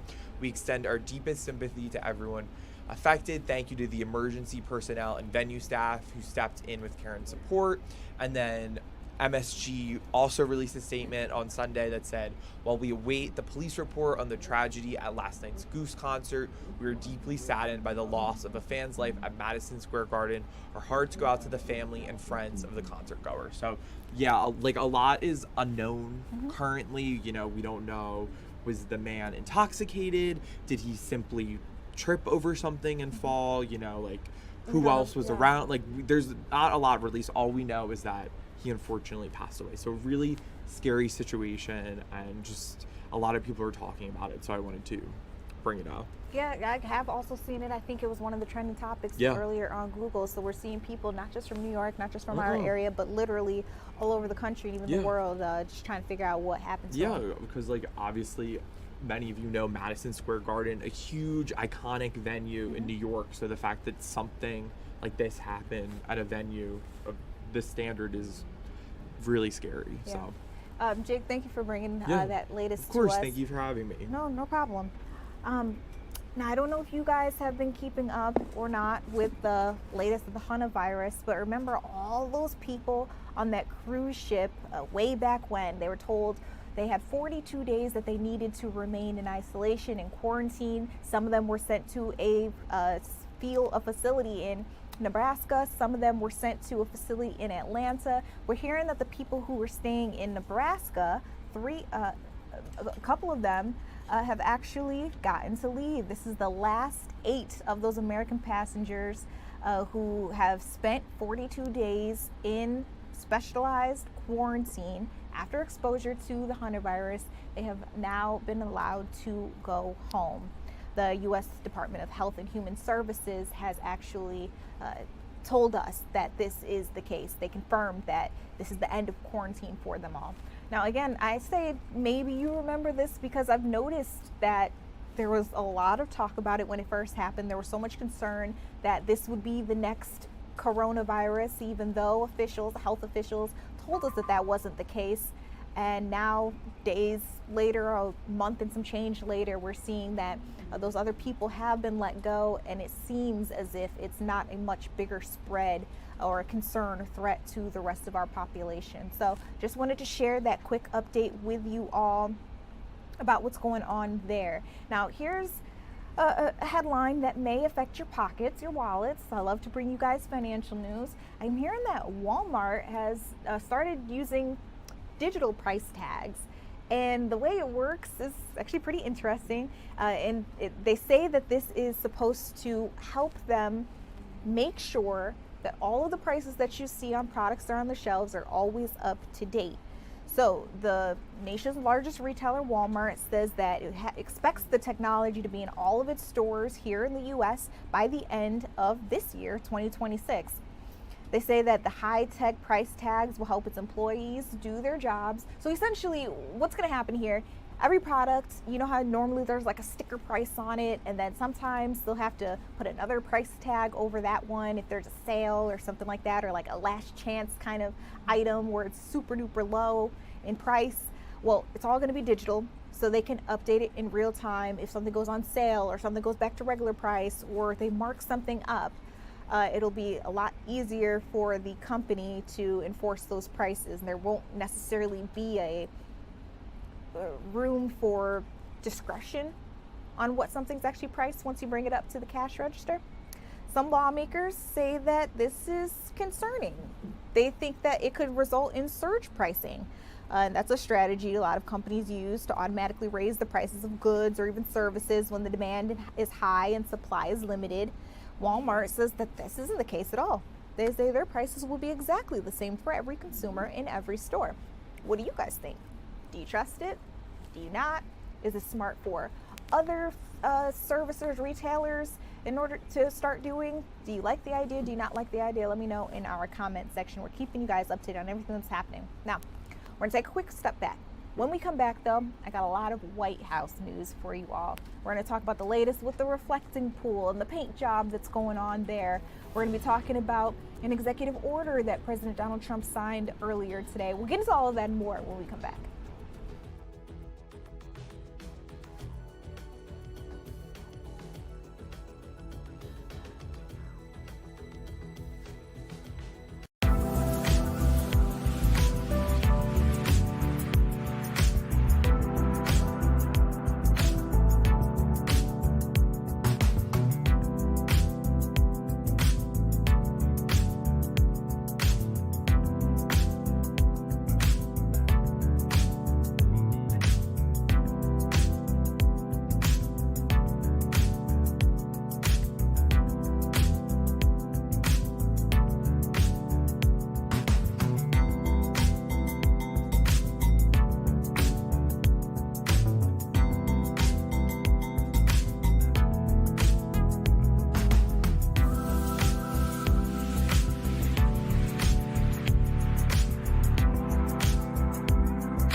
All right, welcome back into Philadelphia Live. I'm Judea Murray. I'm keeping an eye on our live stream chat, just to see what you guys are interested in learning more about.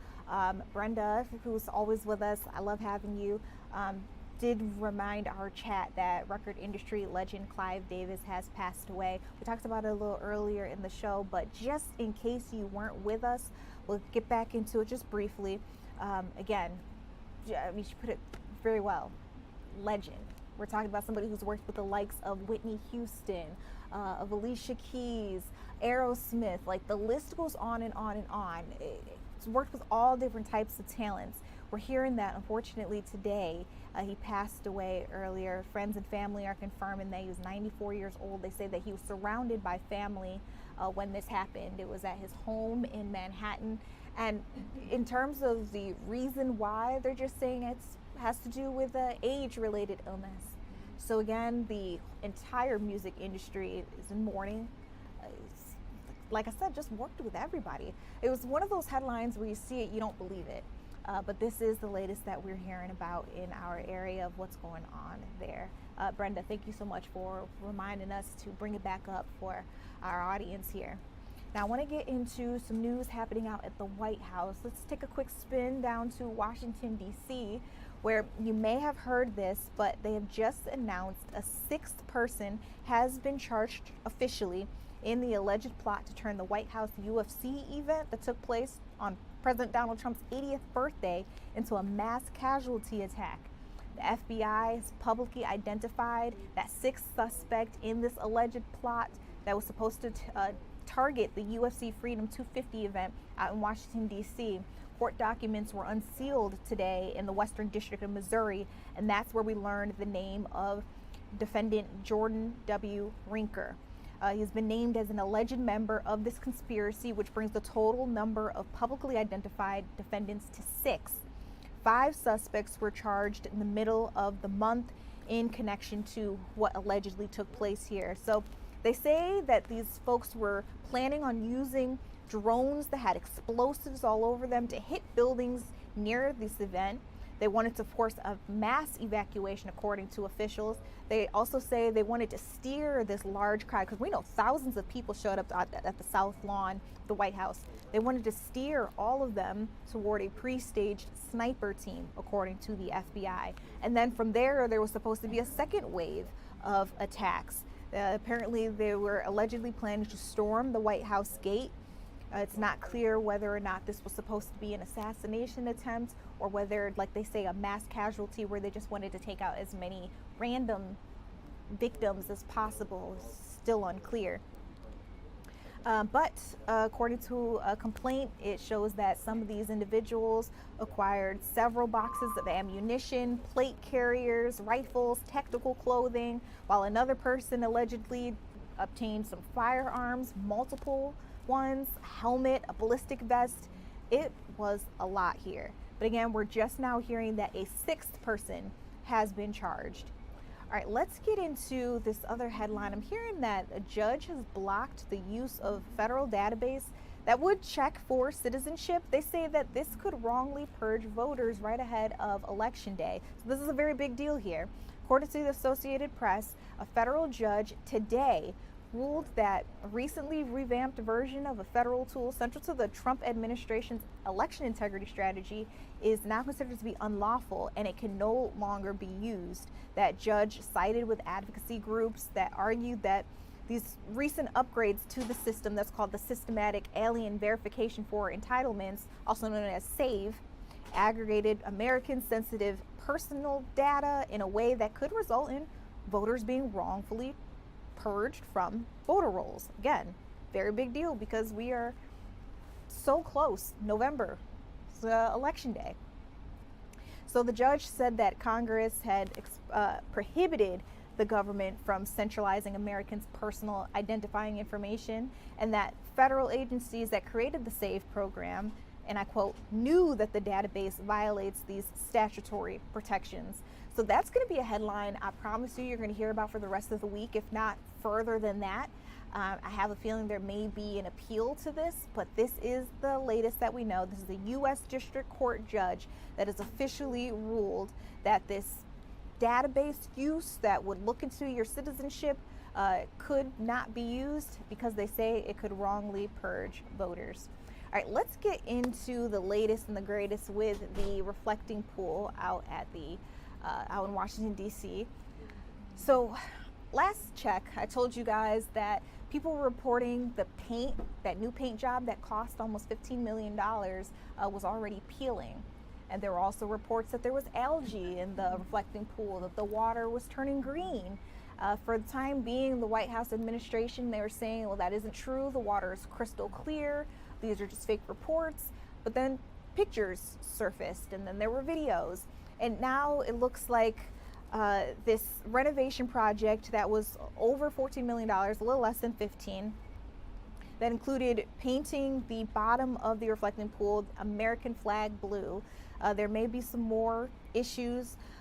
President Donald Trump says that vandals poured corrosive chemicals and fertilizer into the pool. He also accuses them of slashing the new coating with a box cutter. He says that's why it's peeling. He says multiple arrests have already been made, and the pool will likely have to be drained again for repairs. So that's the latest that we know about that. They say the National Guard is out patrolling the Lincoln Memorial reflecting pool in Washington, D.C. to make sure no one else can get to it. Now, a little earlier today, President Donald Trump held a large meeting in his Oval Office. The media, they were invited. He signed multiple executive orders. I want to get you guys a quick look at some of that. You can see him there signing his signature. And after these executive orders were mentioned, he went into answering some questions about the latest with Iran. As you know, over the weekend, Vice President J.D. Vance was supposed to head to Switzerland to talk a little bit more about finalizing those peace deals. President Donald Trump answered questions from the media on what's to happen in the future with Iran. Let's take a listen in. Questions, please. President Treasury lifted sanctions on Iranian oil today, sir?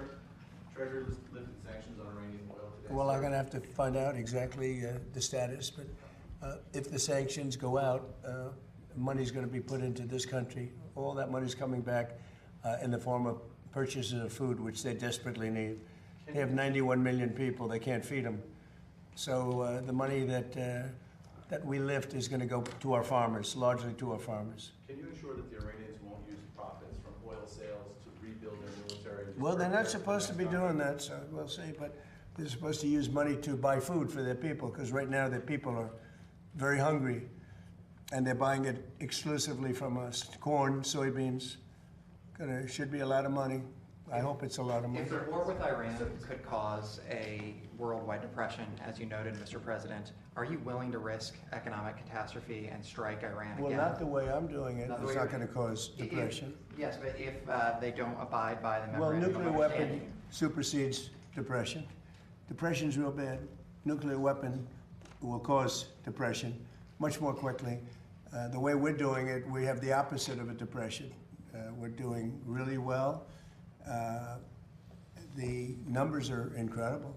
The oil is at a level that nobody's ever seen before.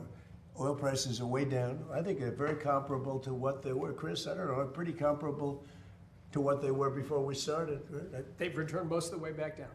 Yeah. And, so if Iran does not abide by the MOU, are you still willing What I for didn't strikes? say And it does would give cause leverage? a depression. I said it could cause a depression, right? And I said that I don't want to be Herbert Hoover. That's a president I don't want to be, because he was in charge during the Great Depression. And certainly a lot of bad things could happen. That would be one of the things. I don't think it would, but if it did. But no, if Iran doesn't live up to their agreement, or if they're not behaving, I will do what I have to do. Does that give them leverage over you, Mr. President? Say it? Does that give them leverage, the Iranians leverage over you? Oh, you're so leverage. Their Navy is gone. Their Air Force is gone. Their leaders are all dead. Their whole country's a mess. Their economy is shot. The Times, the fake New York Times said, oh, it's about the same as it was 4 months ago. No, 4 months ago they had a Navy, 159 ships to be exact. It's gone. The whole Navy's gone. Their 250 airplanes, all gone. Their anti-aircraft is gone. Their radar is gone. These guys love radar. Their radar is gone. Everything's gone. Their leaders are gone. Their whole country is gone. And the Times said, oh, they're about the same as they were 4 months ago. the reason the news is doing so badly, or let's put it another way, the reason that I won in a landslide, even though I got 92% negative press, all fake press, is because nobody believes the press anymore. And they have to start believing. You know, when the Times and a couple of others, they're grasping for straws. When they say that Iran is about the same as it was 4 months. 4 months ago, they had a powerful Navy, they had a powerful Air Force. You know, most of their missiles are gone. Most of their launching pads are gone. Most of their manufacturing capacity for drones and missiles is gone. About 87% gone. And then I hear, oh, they're in such great shape. No, they're gone. And their first level of leaders, gone. Their second level of leaders, gone. Their third level of leaders, you have to hear the conversations. Who wants to be president? Well, I don't want it. Nobody wants to be president. And then we have to read that they're doing well. They're doing so badly. In the meantime, we're setting records. We have the strongest economy we've ever had. We have $18 to $19 trillion being poured into our country. We're building factories all over the place.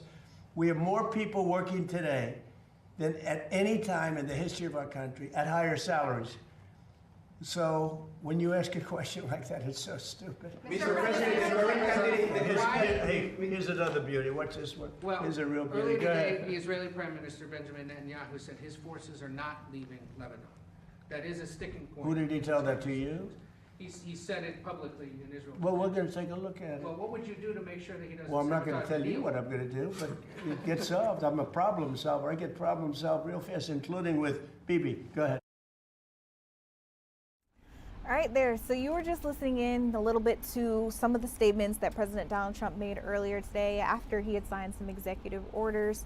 He also took some questions from the media. The media did not want to know anything about the orders. They wanted to know all about the latest with Iran, what President Donald Trump plans to do there. As we all know, again, over this weekend, Vice President J.D. Vance was supposed to take that trip to Switzerland to talk a little bit more about finalizing, making it permanent, the deal that we've got. I know there's a 60-day thing in place right now where we have up until then to try to get something else in place, to get something, again, more permanent going. There's more talks, but that's the latest that we have there from the president. All right, I want to take a quick look out at Philadelphia International Airport. First of all, this is a beautiful shot, but as you can see, the runway, it is still very much so wet and not good, safe at all conditions for our planes to take off or land in. I'm seeing that the ground stop that was issued for the Philadelphia airport has been extended to 9:45. It was supposed to end at 8:45. Before that, it had already been extended twice. It's supposed to end at 7:45. Before that, 6:45. Again, it has been extended now to 9:45. And this is for departures. They're grounded due to thunderstorms and the potential in the area.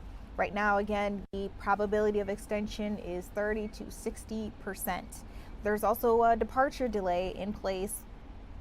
The flights, the departures, they said were delayed an average of 60 minutes in just all departures in general. And then, of course, there is a ground stop, which applies to certain departures. So that's the latest what's happening out there in Philadelphia's airport. I also want to check Newark. I told you guys about this at the top of the show. It looks like they had an airport closure a while ago, but it looks like right now they're dealing with a ground stop that was started at 8:04 p.m. It goes till 9:30 p.m. and then a ground delay that started at 4 p.m. that goes until just about midnight our time. As you can see on this page there, it has just been updated. So that's the latest there. We're keeping you updated on everything weather because that seems to be our top story of the day. Or earlier on, we had tornado warning. We have been keeping up to date just to make sure that people who are on their way home, especially after today's match at Philadelphia Stadium, are able to get there safely. And so far, it looks decent. We'll be checking in with our house experts on that, our meteorologists, a little later on. You can expect that report at 9:20. You guys, we're going to take a quick step back. When we come back, I want to get you more of your news of the day and get right back into the FIFA World Cup. We'll be right back.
Welcome back into Philadelphia Live. What a night it has been for sports, especially the FIFA World Cup. Here in the city of Philadelphia, we have been hosting fans from just about everywhere. Tonight, though, is France versus Iraq. So many fans got out to the stadium, only for it to start downpouring, and then the game got delayed like how many times? I know it really got started back up at around 7:50, and I'm hearing that has ended. Let's bring in our sports teams, Marcus Beasley. Marcus, it was a wet, crazy night, but how did things end up? Well, if you are a fan of the French team, I have good news for you. They are going to the knockout round after beating Iraq 3-0. So pretty much in the first half before the delay, we saw Kylian Mbappe earn a goal. In the second half, actually while you were on talking with Breland, Kylian earned his second goal of the match, and then France added a third one to just really seal the deal to where, yes, they beat Iraq 3-0. Wow. So a couple of goals that we missed in the second half, but for those that stayed, it was well worth the wait. I mean, I can only imagine. I was hearing that when they were telling people to find and take shelter, there were some people who didn't leave their seats. Like, that's how into the game they're just like, I bought the tickets, I may as well get my money's worth. I was about to say, me personally, with how much they spend, I would have probably been smart enough to take shelter. I definitely wouldn't have left. I would have just looked at whoever I was with and just said, we're sticking this out to the end. I don't care how long we wait. Chalk it up to the game. Yeah, exactly. I don't blame people for sticking around. Like I said, I wouldn't have stayed like in my seat just because, you know, that just doesn't seem wise. But yeah, no, I would have stuck around. Yeah. And meanwhile, it was so interesting to see how far back the match ended up getting pushed, because that meant we had two FIFA World Cup matches going on at the same time. The second one, of course, being Senegal versus Norway, which I think is still going on right now. Yeah, it looks like we're at halftime. I was going to say, it is currently 1-0 at the half, with Norway leading the score in that one. Okay. And we saw some flags in our live stream chat earlier on. A lot of people were dropping the Norwegian flag. I was not seeing many Senegalese flags, which is so interesting to me. I thought we had fans from a little bit of everywhere with us, but you know, I guess maybe Norway is the more popular option.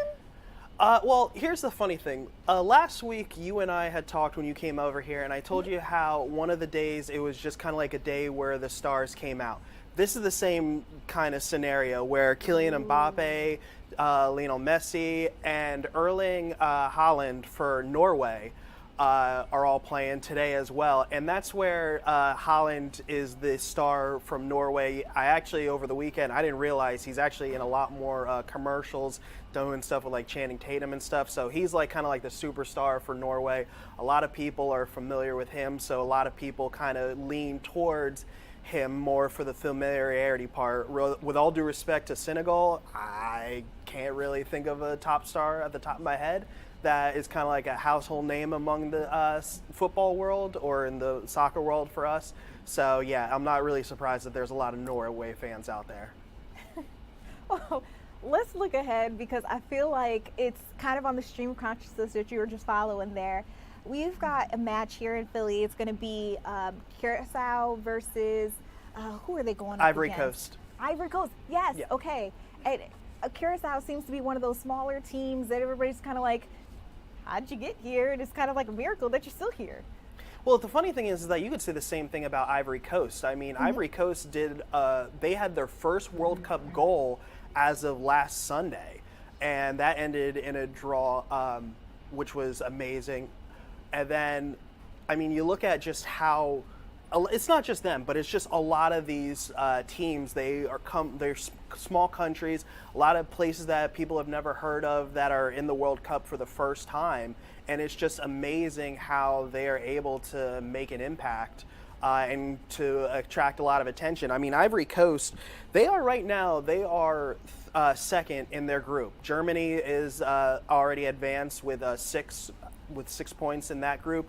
But Ivory Coast right now is third, and just they have a chance, if they're able to win on Thursday, to advance to the knockout stage. And again, this is a first for them. So to be able to make it this far, I mean, it's amazing. And I mean, we saw them a couple weeks ago in Philly, and it was like a sea of, I mean, obviously Ecuador took over, but there was a lot of fans in orange that were supporting Ivory Coast, and I'm sure they've gotten even more of a fandom as this World Cup's gone along. Curacao, I mean, yeah, it's a small country, not exactly doing well, but I mean, just the fact that they were there is amazing enough. Absolutely. I can actually speak to that one a little more. I went to my first World Cup match this past weekend. Nice. It was, I started out with Ivory Coast versus Germany, and then I stayed for the Ecuador versus Curacao match. And first of all, Ecuadorians came out in full force. They were so upset that they ended up not putting a point on the board, which meant Curacao could get to the point where it's at. But I think the saving grace for their team, their goalie is insane. He saved like 15 what should have been points all in one game. It was like working overtime. Yeah, it was amazing. It's interesting how a goalkeeper can really impact the match. I mean, for those that saw how France got their second goal, I mean, there was miscommunication with the goalkeeper that led to Mbappe getting a second goal. On Sunday, not just overall the whole weekend, there were plenty of goalkeepers that made amazing saves and were able to get clean sheets. I'm sorry, I got distracted because, as I mentioned before, Holland from Norway, one of the superstars, he just scored a goal for Norway, so now that's now Wow. 2-0. But yeah, goalkeepers have definitely been a huge storyline for this World Cup, so it's been amazing. But yeah, as you can see on your screen, I mean, Marcus Holmgren Peterson, don't ignore my actual last name. That was me that scored the first goal for Norway, my teammate, yeah. But Holland getting the second goal was amazing. And again, like I said, the stars show. When the lights turn bright, the stars shine. And this is another example. Now I'm curious because we're currently in the 49th minute. I mean, Messi had multiple goals, Mbappe had multiple goals. All three of them that I mentioned before, they had multiple goals their first match. Holland, he could do it again. So this is amazing day to see these superstars really shine in these games. And I can't wait for when it's, the knockout stage, when it's do or die. Oh my gosh. Wait, actually, can you walk me through what that's going to be like? So right now it's been, you hope that you score, but if no one does, they try to go into like the little bit of overtime. If no one does, then it's been okay, question mark? Well, for when you get to the knockout stage, you have your 90 minutes, you have your stoppage time after the first half, you have your stoppage time after the second half. If it's still tied after that point, then they do two 15-minute periods of what's called extra time. And of course, they have stoppage time after that. And then after that, if it's still tied, for those that still have energy at that point, you then go into penalties, in which are one-on-one situations, kind of like with how we've mentioned with the shootouts in hockey. It's the same way with, well, not exactly the same way, but similar when it comes to with soccer, with penalties to decide who advances to the next round. Ooh, so essentially, if you guys get out to a watch party, like, it's going to be really heated in there. We've been seeing everybody be nice to each other so far, but I wonder what will last.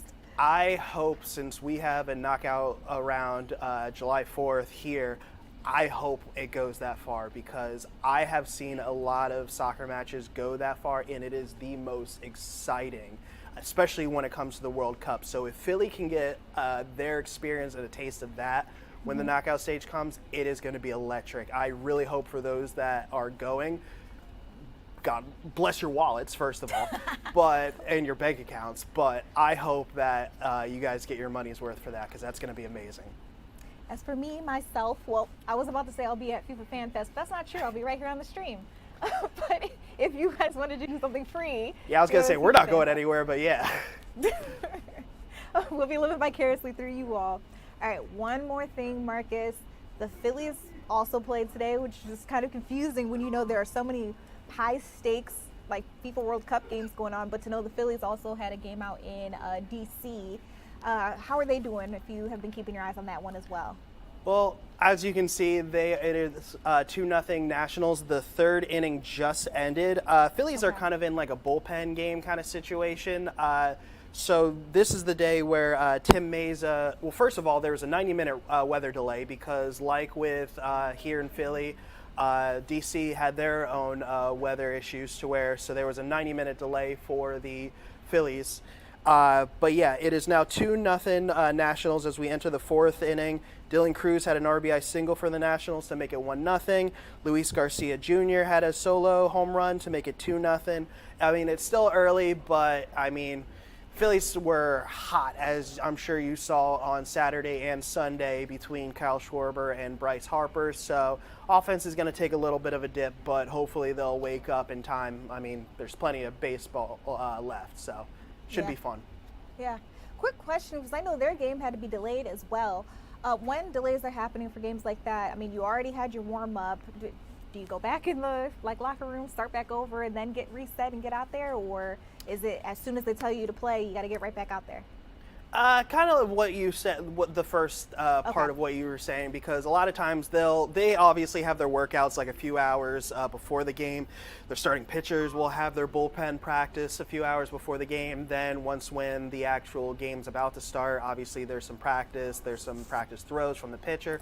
But when you get to the weather delay, players go to the dugout, they go to the clubhouse, they relax a little bit.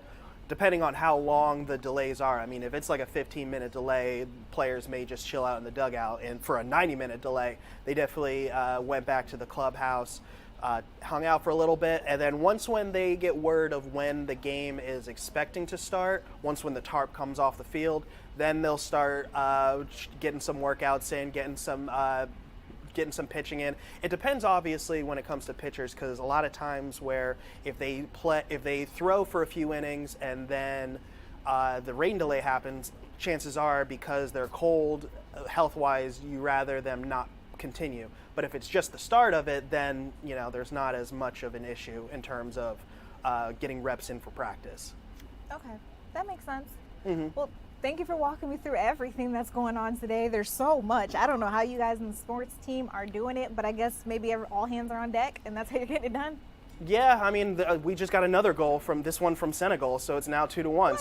So there's been 2 goals just through this conversation. So there's been a lot of action so far.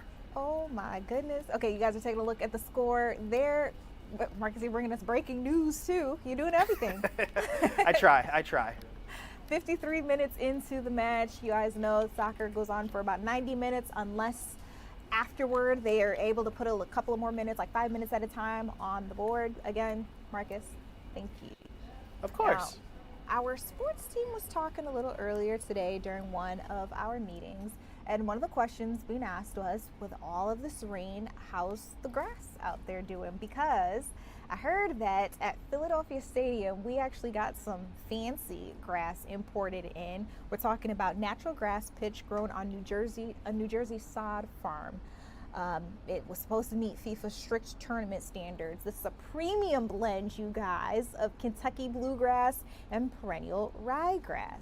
Now, the question is, with all of the rain that we just experienced, you guys saw it was downpouring at times, is the grass going to hold up? I assume it wasn't cheap to get it out there. And if any part of it happens to be messed up, how long would it take them to redo this?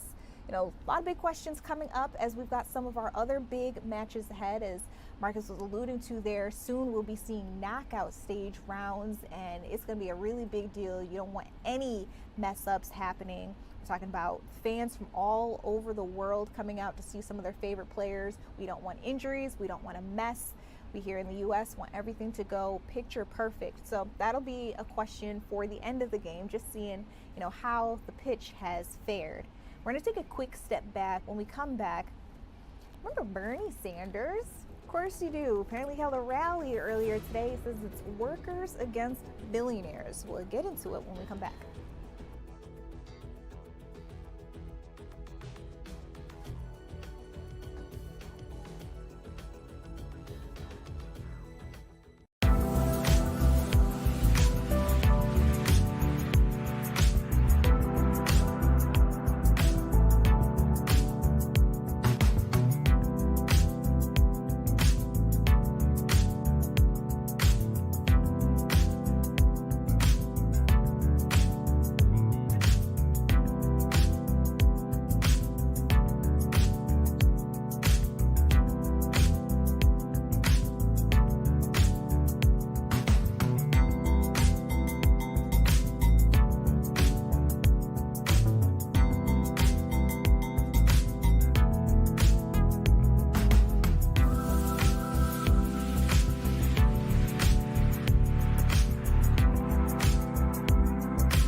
welcome back into Philadelphia Live. I'm Judea Murray. Earlier today, U.S. Senator Bernie Sanders was met with the I Am Union out on Capitol Hill in Washington, D.C. He held a rally. They're asking for people to join together.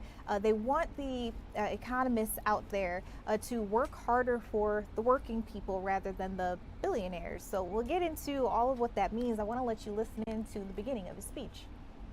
You got people like Jeff Bezos, one of the wealthiest guys on earth. You know what he wants to do? He's putting tens and tens of billions of dollars into a fund to automate factories and warehouses. You know what that means? It means the end of manufacturing and warehouse jobs in America because they will be done by robots. All right, that is the bad news, and it's news that we have got to stand up and fight back against. But here is some good news, and that is somebody who has been all over this country. I can tell you that the American people are sick and tired of the massive income and wealth inequality which exists today.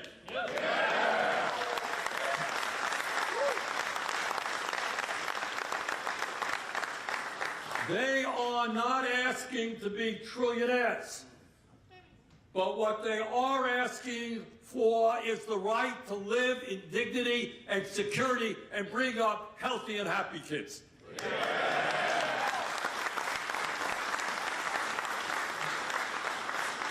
The American people are saying no to oligarchy, no to Trump's authoritarianism, no to his kleptocracy, and no to tax breaks for billionaires. And as we speak right now, we are seeing the machinists stand up and fight back against the outrageous corporate greed at Boeing, Whirlpool, Spirit Airlines, Apple, and at other major corporations throughout the country. And as part of those efforts, let me thank the 3,200 Boeing workers from Missouri and Illinois. Are they here? Thank you, guys.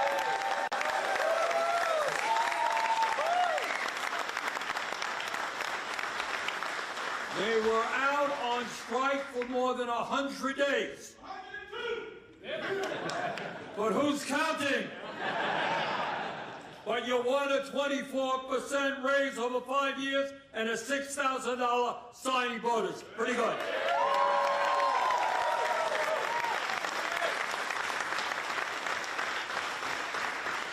And as we speak right now, machinists are fighting back against corporate greed at Whirlpool, Spirit Airlines, and Apple.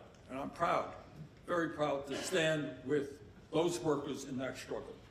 In my view, it is unacceptable that Whirlpool, a company that made $341 million in profits last year, has now laid off nearly 1,000 workers in Iowa.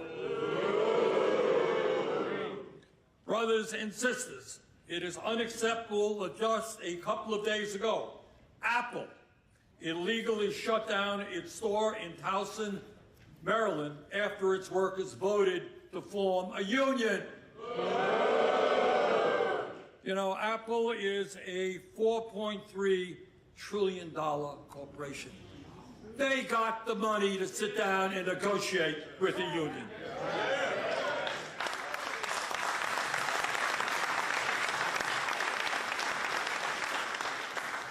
All right. Brothers and sisters, the American people understand that when we stand together and when we don't let demagogues like Trump divide us up, you know what their whole agenda is about? That's exactly what it is about. Is they're saying, oh, you're undocumented, you're black, you're Latino, you're trans, you're this, you're that. Every day it's hard to keep up with who we should hate. Very busy. They must go a little bit crazy figuring out all the people in the world they gotta hate. All right, but we understand something very important. And that's what the heart and soul of trade unionism is about. It is solidarity forever. It's when we stand together, we win.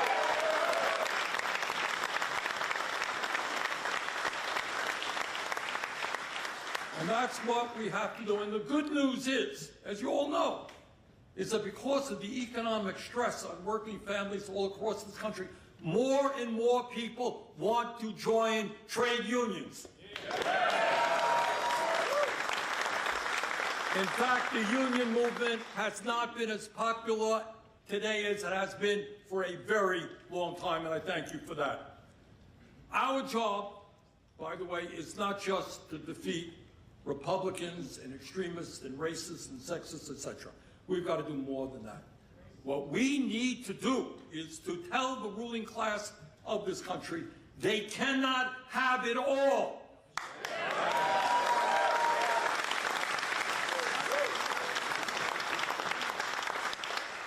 The United States of America is the only major country on earth not to guarantee health care to all as a human right. That has got to end. We need Medicare for all.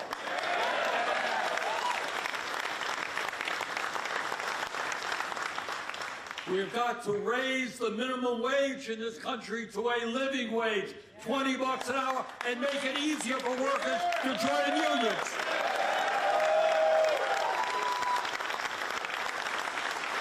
We've got to expand Social Security and bring back traditional pension plans so that every senior in this country can retire with dignity.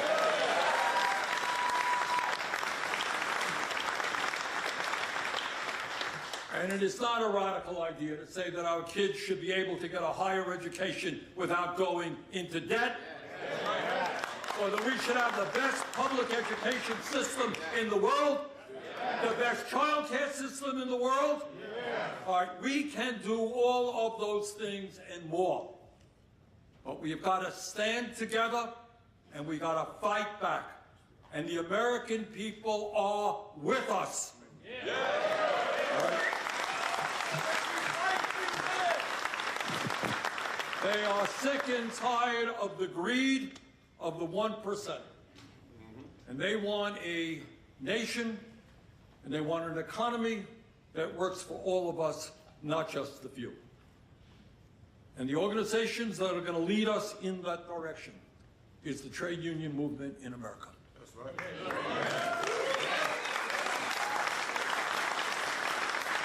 So let us stand up, let us fight back, let us grow together, and let us create the nation that the American people deserve. Thank you all very much.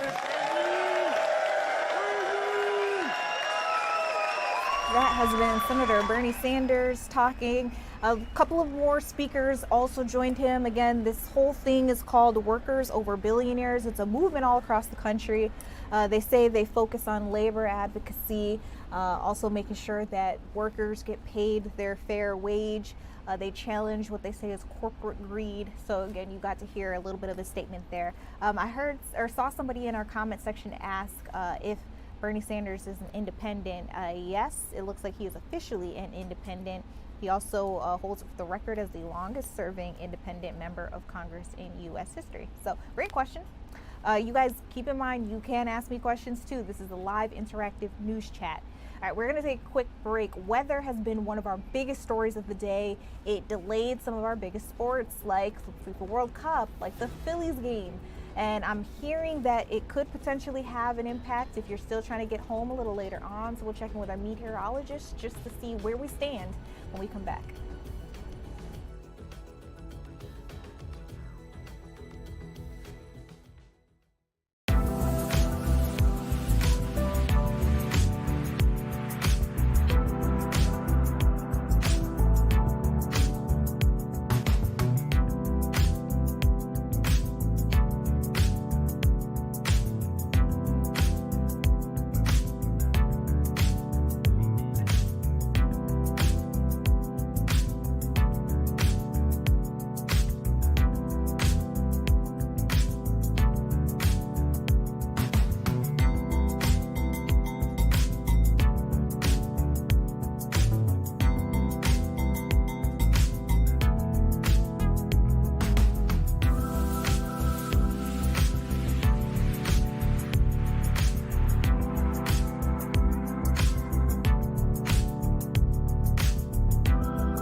Welcome back into Philadelphia Live. I'm Judea Murray. As I mentioned, we have been keeping track of everything that's happening with weather. Our storm team has been literally tracking, tracing everything that you need to know in order to stay safe. I want to get right out to our meteorologists.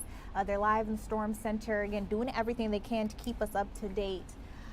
Kathy Orr, meteorologist, is up on deck for us. Kathy, we were talking about how weather was keeping the sports away, but everything seems to be in working order for them. How about our drivers? How about the people who are still trying to make their way home?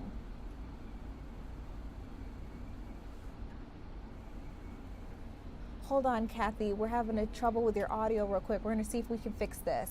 So we want to make sure you got a lot of important information that we want to make sure we're getting.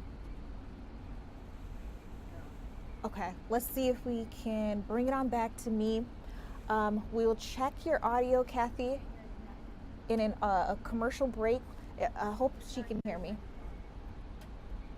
Okay, we're checking in that will be all right. We may have to take another commercial break, but if we can buy her some time, Jake, do you mind coming on up here with me? We can present our question of the night. So while we're setting that up, let me get you guys caught up with what we're dealing with here. The Delaware General Assembly passed a major new law in order to protect animals. What they want to do here is stop the sale of cats and dogs at your local pet shop. And, you know, if you already own an animal, you've probably heard about this. Jake, you do have a dog, right? Yes, I have a corgi. Lovely. They're such cute little creatures. I love my corgi. His name's Winston. Aw, If okay. you're curious. So we've got Winston, the corgi. Yes. Everybody loves them. Yes. But if those of you too who also have pets, you probably have heard that there's the whole adopt, don't shop thing. Yes. Okay, so in Delaware, what these congressmen are trying to do, congressmen and women are trying to do, is make sure that puppy mills and kitty mills are not able to operate. So, as they say, literally protecting our animals. So I just wanted to know how you guys feel about this. This is House Bill 131. Yes. Congress out there, they have already approved this, but it still has to be signed by the governor. So would you like to see this ban in place? Yeah, so, you know, we want you guys to weigh in. So we ran a poll, fox29.com/GoVote, always the Fox Local tab. How do you feel about Delaware's potential ban of the sale of dogs and cats in pet stores? I support it. Adopt, 80%. I don't like it, 17%. And then other, you know, leave a comment, 3%. And honestly, as I was talking to you, I was pulling up the responses and I was kind of shocked. I was like, oh my gosh, it's blowing up. People are so passionate. We have so many comments right now.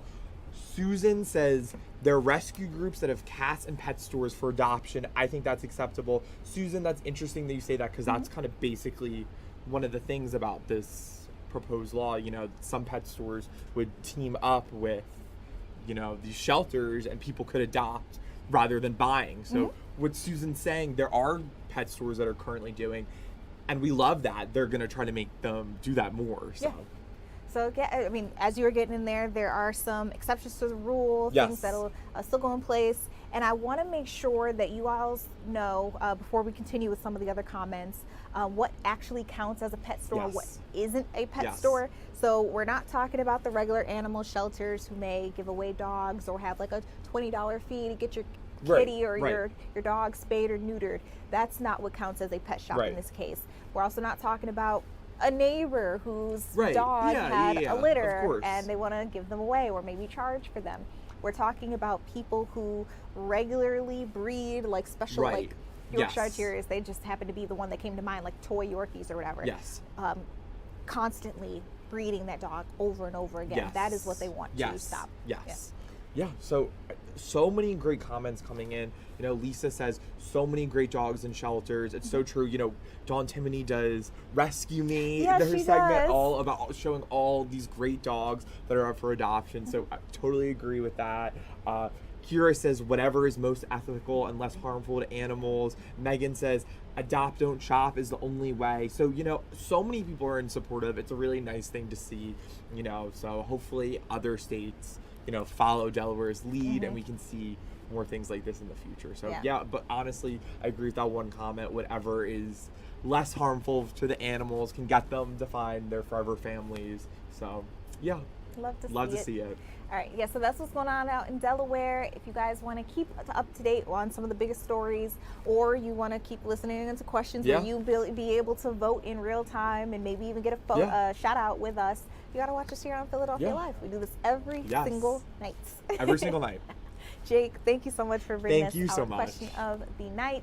I want to get a quick pulse check-in with our team. How are we with weather? Are we able to go to Kathy? Beautiful. Okay, Kathy, you are the woman of the hour. Everybody's been trying to figure out what's going on with our weather. We had some rockiness earlier ahead, but what are we looking at for the rest of the evening? The good news is the severe weather is dying down, Judea. That's the great news. So heavy rain through the Jersey Shore, but nothing is severe. Right now you're looking at a live look of the boardwalk in Ocean City, so heavy rain there. This is part of the same severe weather threat that came from Sussex County, Delaware. It's crossing the Delaware Bay and heading into South Jersey, but it is not severe at the moment. Incidentally, in Sussex County, Delaware, there was a funnel cloud spotted in that tornado-warned area. So it was indeed at least a funnel, if not a tornado, in Sussex County, Delaware. So we're watching that heavy rain push through the southeastern corner of that county. Elsewhere, heavy rain crossing the Delaware Bay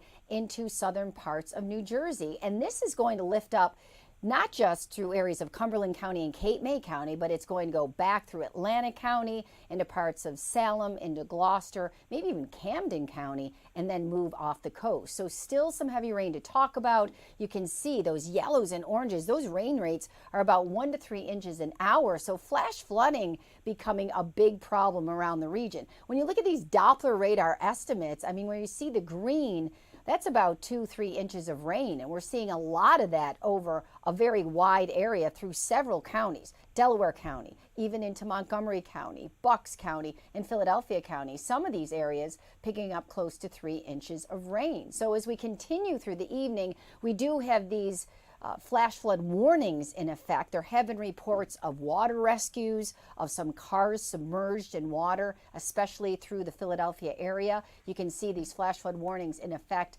until 9:45 and 10:30. Down through South Jersey, flash flood warnings in effect until 10 o'clock tonight. A flash flood watch continues into the early morning hours. We don't have additional heavy rain for most of the region. That's the good news. And those dew point temperatures sky high from Philadelphia south and east. Tropical moisture when you see the dew points in the 70s. Severe thunderstorm watch until 10 o'clock, and that's for South Jersey. But as I mentioned, most of that severe potential has moved on. Temperatures in the 60s to the north and west of the city, 70s Philadelphia south and east. And as we go through the overnight, it's going to be balmy, sticky with additional showers and a few storms in the morning, and then just giving way to a refreshing northerly wind that will turn gusty. Gusts of about 20 miles an hour and much dramatically cooler temperatures. Only in the mid-70s, a far cry from where we were today, well through the 80s. So as we look at that 7-day forecast, drying out Tuesday, pleasant Wednesday. We have another match at Philadelphia Stadium Thursday. That looks quite warm, but it looks dry. Then a chance of showers on Friday, perhaps a few thunderstorms, then watching for that scattered storm threat for another match at Philadelphia Stadium on Saturday, and then it gets quiet for Sunday and Monday. When we look at the 10-day trend, those temperatures stay up mid to upper 80s after we get through tomorrow, and then potentially into another heat wave next week as we get closer to the 4th of July. It has been a very quick month as far as June has been concerned. We'll send it back to you. Kathy, thank you so much. And yes, it has been, it's been one of those long, short months where on the day-to-day, it feels like we can't get it over with. But yeah, just to think that in less than 2 weeks, we got our fireworks. It's like what we've been working toward. It's unbelievable. Yeah, it's going to come very quick. A week from this weekend. Yeah. Hope you guys already got your plans in place. Kathy, thank you so much for keeping us up to date and safe, knowing everything that's going on out there. You bet. I want to give a shout out also to our Scott Williams. He's been doing some hard, heavy lifting as well, just to make sure that we've got the latest and the greatest of what's going on outside. Now, I want to get you guys a live look Houston, Texas. Our sister station, KRIV, provided this live video from one of our helicopters. Skyfox is flying overhead. This is a massive recycling facility that is on fire. They are battling it. As you can see, there are plenty of fire trucks out there working hard to try to put out that fire as quickly as possible. You can see the engines on site. You can see just how much thick black smoke is filling the air. They've been doing live reports on this for the last hour or so, just trying to figure out the latest of what happened here. I'm going to try to pull up their website and get you guys some of the latest details. This looks like Southeast Houston at a recycling facility that we're talking about here. There is a fire that it's a 3-alarm fire we're hearing. Again, this is a recycling facility in the southeast part of Houston. If you guys are familiar with the area at all, this is near Kellogg Street and Manchester Street. Again, they're currently at 3 alarms. According to the Houston Fire Department Chief Tom Munoz, they received this call just after 2:45 p.m. their time at the recycling facility. Seems that there are large piles of tires in the area, as well as a lot of debris, and all of that is contributing to the massive burning that you're taking a look at right there. Authorities say about an hour after they got the call, they upgraded the call to a 211 fire. They had additional firefighters, a lot more equipment called to the scene to try to help put this out. And according to the fire chief, right now there are approximately 200 firefighters currently on the scene trying to battle this out as quickly as they can. They're working with the Texas Commission on Environmental, let me take a step back. Their fire officials say they are working with the Texas Commission on Environmental Quality as well as hazmat to try to determine whether there are any air quality concerns, because as I mentioned, we're talking about debris, we're talking about tires here. A lot of people live in this area. They're just trying to make sure that with all of this smoke that's filling the air, people who have stronger needs like severe asthma or any other upper respiratory disease or anything like that, that they will be okay. Whether or not people need to wear masks in the area, that is something that they're still trying to determine. Right now, they say there's no environmental concern at this time, but also there has been no shelter-in-place order that has been given out. So again, this is live images, a live video that you're taking a look at from Skyfox in Houston, Texas. Our sister station is providing this live video that you are taking a look at. Officials say, again, there are about 200 firefighters on scene. They do not plan on letting this fire just burn out and fizzle out on its own. They are trying to get it out as quickly as possible. Once again, no evacuations have been reported. We're not hearing about any shelter-in-place order, but thankfully, we're also not hearing about any injuries being reported in connection with this fire. You can see Skyfox is starting to zoom in on the situation that we have underway there in Houston, Texas. Officials say that there is a neighborhood in the area. As I mentioned, there are residents, so they're trying to make sure that the air quality is still decent, but keeping a look at just how thick and black that smoke is, I'm wondering how much longer they'll be able to say that there is not an issue with the air quality in the area. Right now, they say no danger to the homes. They're continuing to monitor the situation. It's unclear what caused the fire or how long it could continue to burn. But again, they're trying to put it out as we speak. Jess in our comment section says, all these places catching fire is weird. It is very weird. I feel like almost every single night that you guys are with me, we're talking about a fire. This is the latest happening in Houston, Texas. This is live. It's happening right now. Our sister station is trying to keep their audience up to date as I keep you all up to date all the way out from Philadelphia. My name is Judea Murray. It's been my pleasure to be able to bring you your latest news, talk to you guys about the FIFA World Cup because we had an exciting game here in Philadelphia, getting to know where the teams are going next, who's going to face off again here now come Thursday, we've got that Curacao match. A lot going on. Maybe you guys will be interested in watching them take on the Ivory Coast. We've got more news coming up for you guys. Don't go anywhere.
neighborhoods. You know, you can look at any Harris County Precinct Constable's Office Facebook page, and they are arresting lots of people out there for illegal dumping in the city of Houston. People find what they consider abandoned streets, empty fields, and someone may own that field, and they're just dumping and burning. You know, you can see this in many different neighborhoods in the city of Houston where people are burning in their backyard. But I'm not sure if you're violating the law if you are burning your own trash in your backyard. Surely, you know, I don't think that's legal, but, you know, I can't say that definitively now. But once again, we're still monitoring this fire in the East End. Began at about 2:45. Thank goodness no one injured so far. Over 100 firefighters rotated out every 20 minutes to ensure that they don't overheat. Temperatures soared and felt like into the hundreds today as a result of the weather, that weather we know so well here in the city of Houston. We're going to take a quick break here. Maybe someone will bring me a nice energy drink or water. It's not like I'm a reporter out in the field, right? I can be thirsty. We'll be back. All right, just listening into Fox 26 in Houston, and this is now a live look at this massive fire burning at a recycling facility there in Houston, Texas. About 200 firefighters on the ground, according to Houston Fire. They also say no injuries have been reported so far as this fire continues to burn at this recycling facility there in the Houston area. We'll continue to keep an eye on this as we are getting these dramatic live pictures over that fire and big plume of smoke. As we also heard that officials are monitoring air quality in the area. Still no shelter in place order in effect just yet. We'll stay on top of this and bring you those updates as we get them here on Live Now from Fox. Let's take a 2-minute break. We'll be right back with more.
Welcome back to Live Now from Fox. I'm Shauna Kalafi.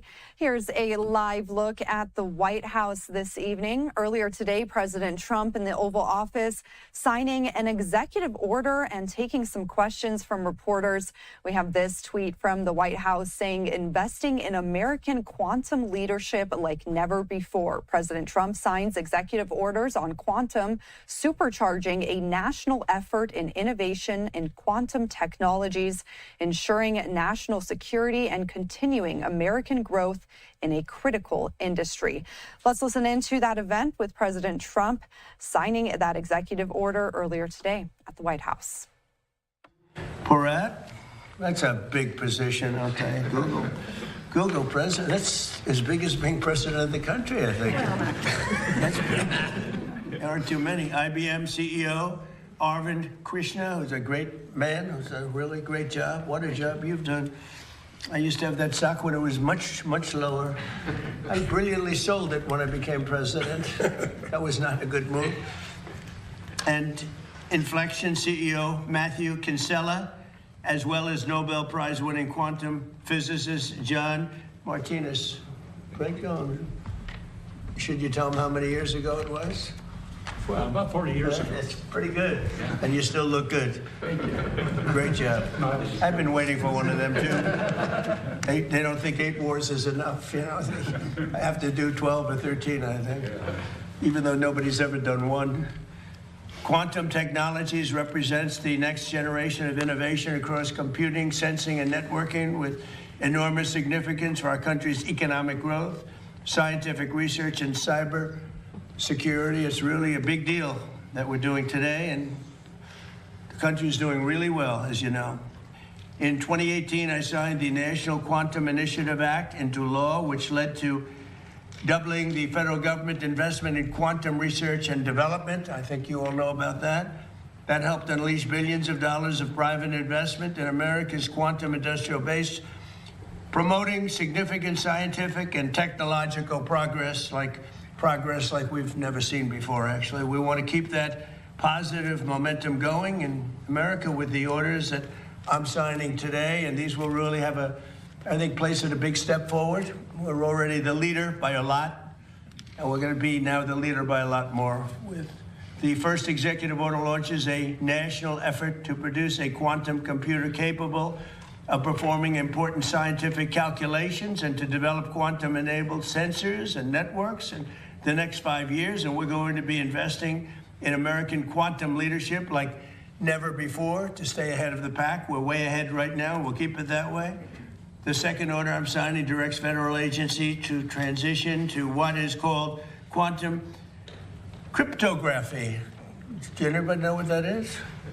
You're going to hear very soon, so you're going to find it interesting. Cryptography for their computer systems by 2031, and to lead the way for wider adoption of these extremely strong security standards. America is celebrating 250 years of ingenuity, innovation, and invention this year, and today's commitments to quantum leadership will help secure that legacy for decades to come.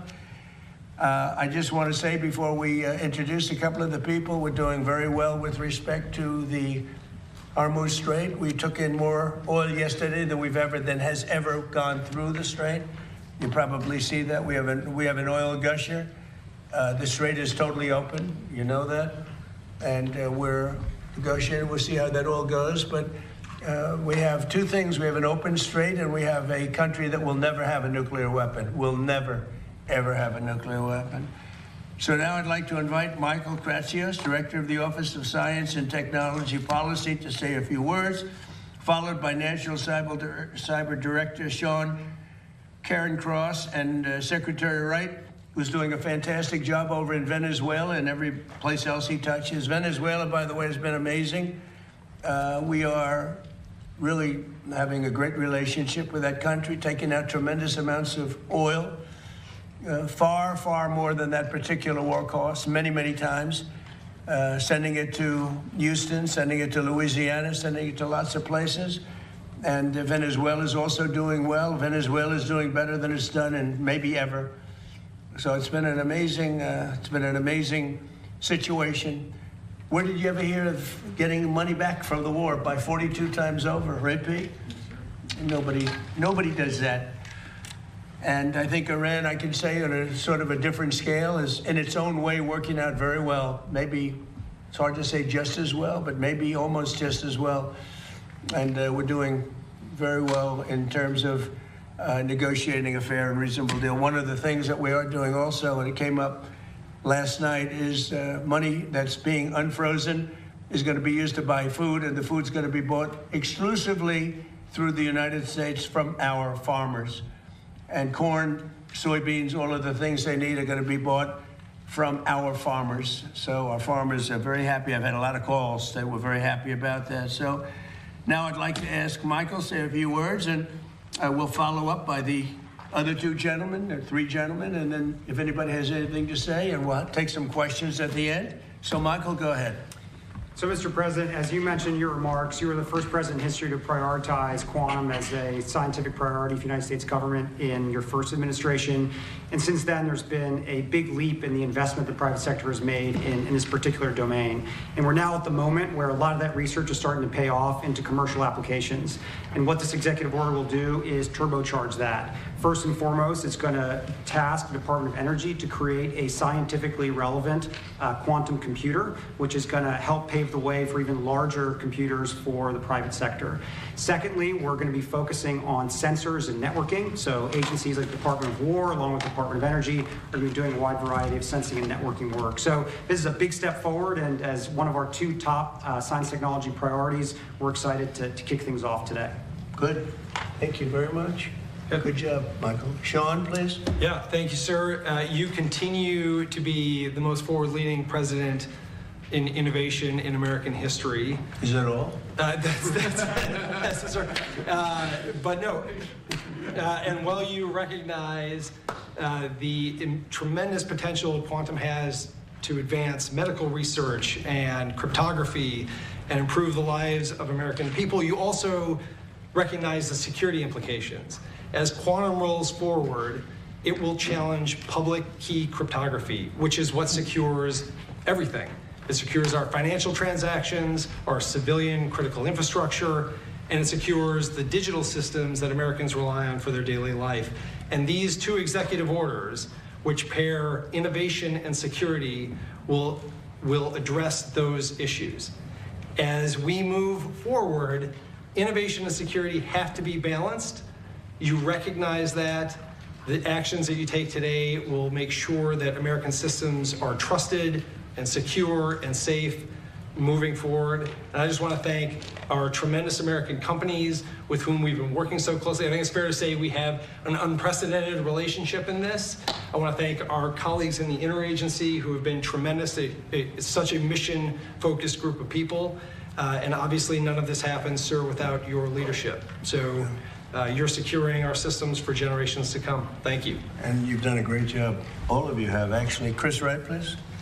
Yes, thank you, Mr. President. So 141 years ago, Albert Einstein, 121 years ago, Albert Einstein published a paper on Nobody cares. Good point, good point. I never go back. And usually they won't catch you, but go ahead. Published a paper on the photoelectric effect, recognizing the quantum behavior of light, that it came in quanta. 40 years after that, President Trump's uncle, John Trump, was a pioneer in applying light radiation and the reflections of it to develop radar at the MIT Radiation Lab, critical in D-Day, critical in the end in winning World War II. That's the parallel of quantum innovation. 40 years after that, John Martinez down there pioneered taking quantum effects and building them into a device to capture that behavior. He was awarded the Nobel Prize in Physics just last year for that discovery, that breakthrough. But 40 years, quantum phenomena are tough to harvest and tough to work with. But here we are, thanks to President Trump's leadership in the first term with Director Kratsios, to launch a major national effort on quantum. This is taking it to the next level. The future of computing is going to be a three-legged stool. It's high-performance computing, basically Moore's law in semiconductor manufacturing. It's artificial intelligence that everyone's seeing and hearing about that's supercharging it. The third leg of that computing stool is going to be scientifically relevant quantum computing. This is tricky. We're not there yet. We're close. But with this executive order and this coordinated effort, we will have scientifically relevant, meaning error-corrected,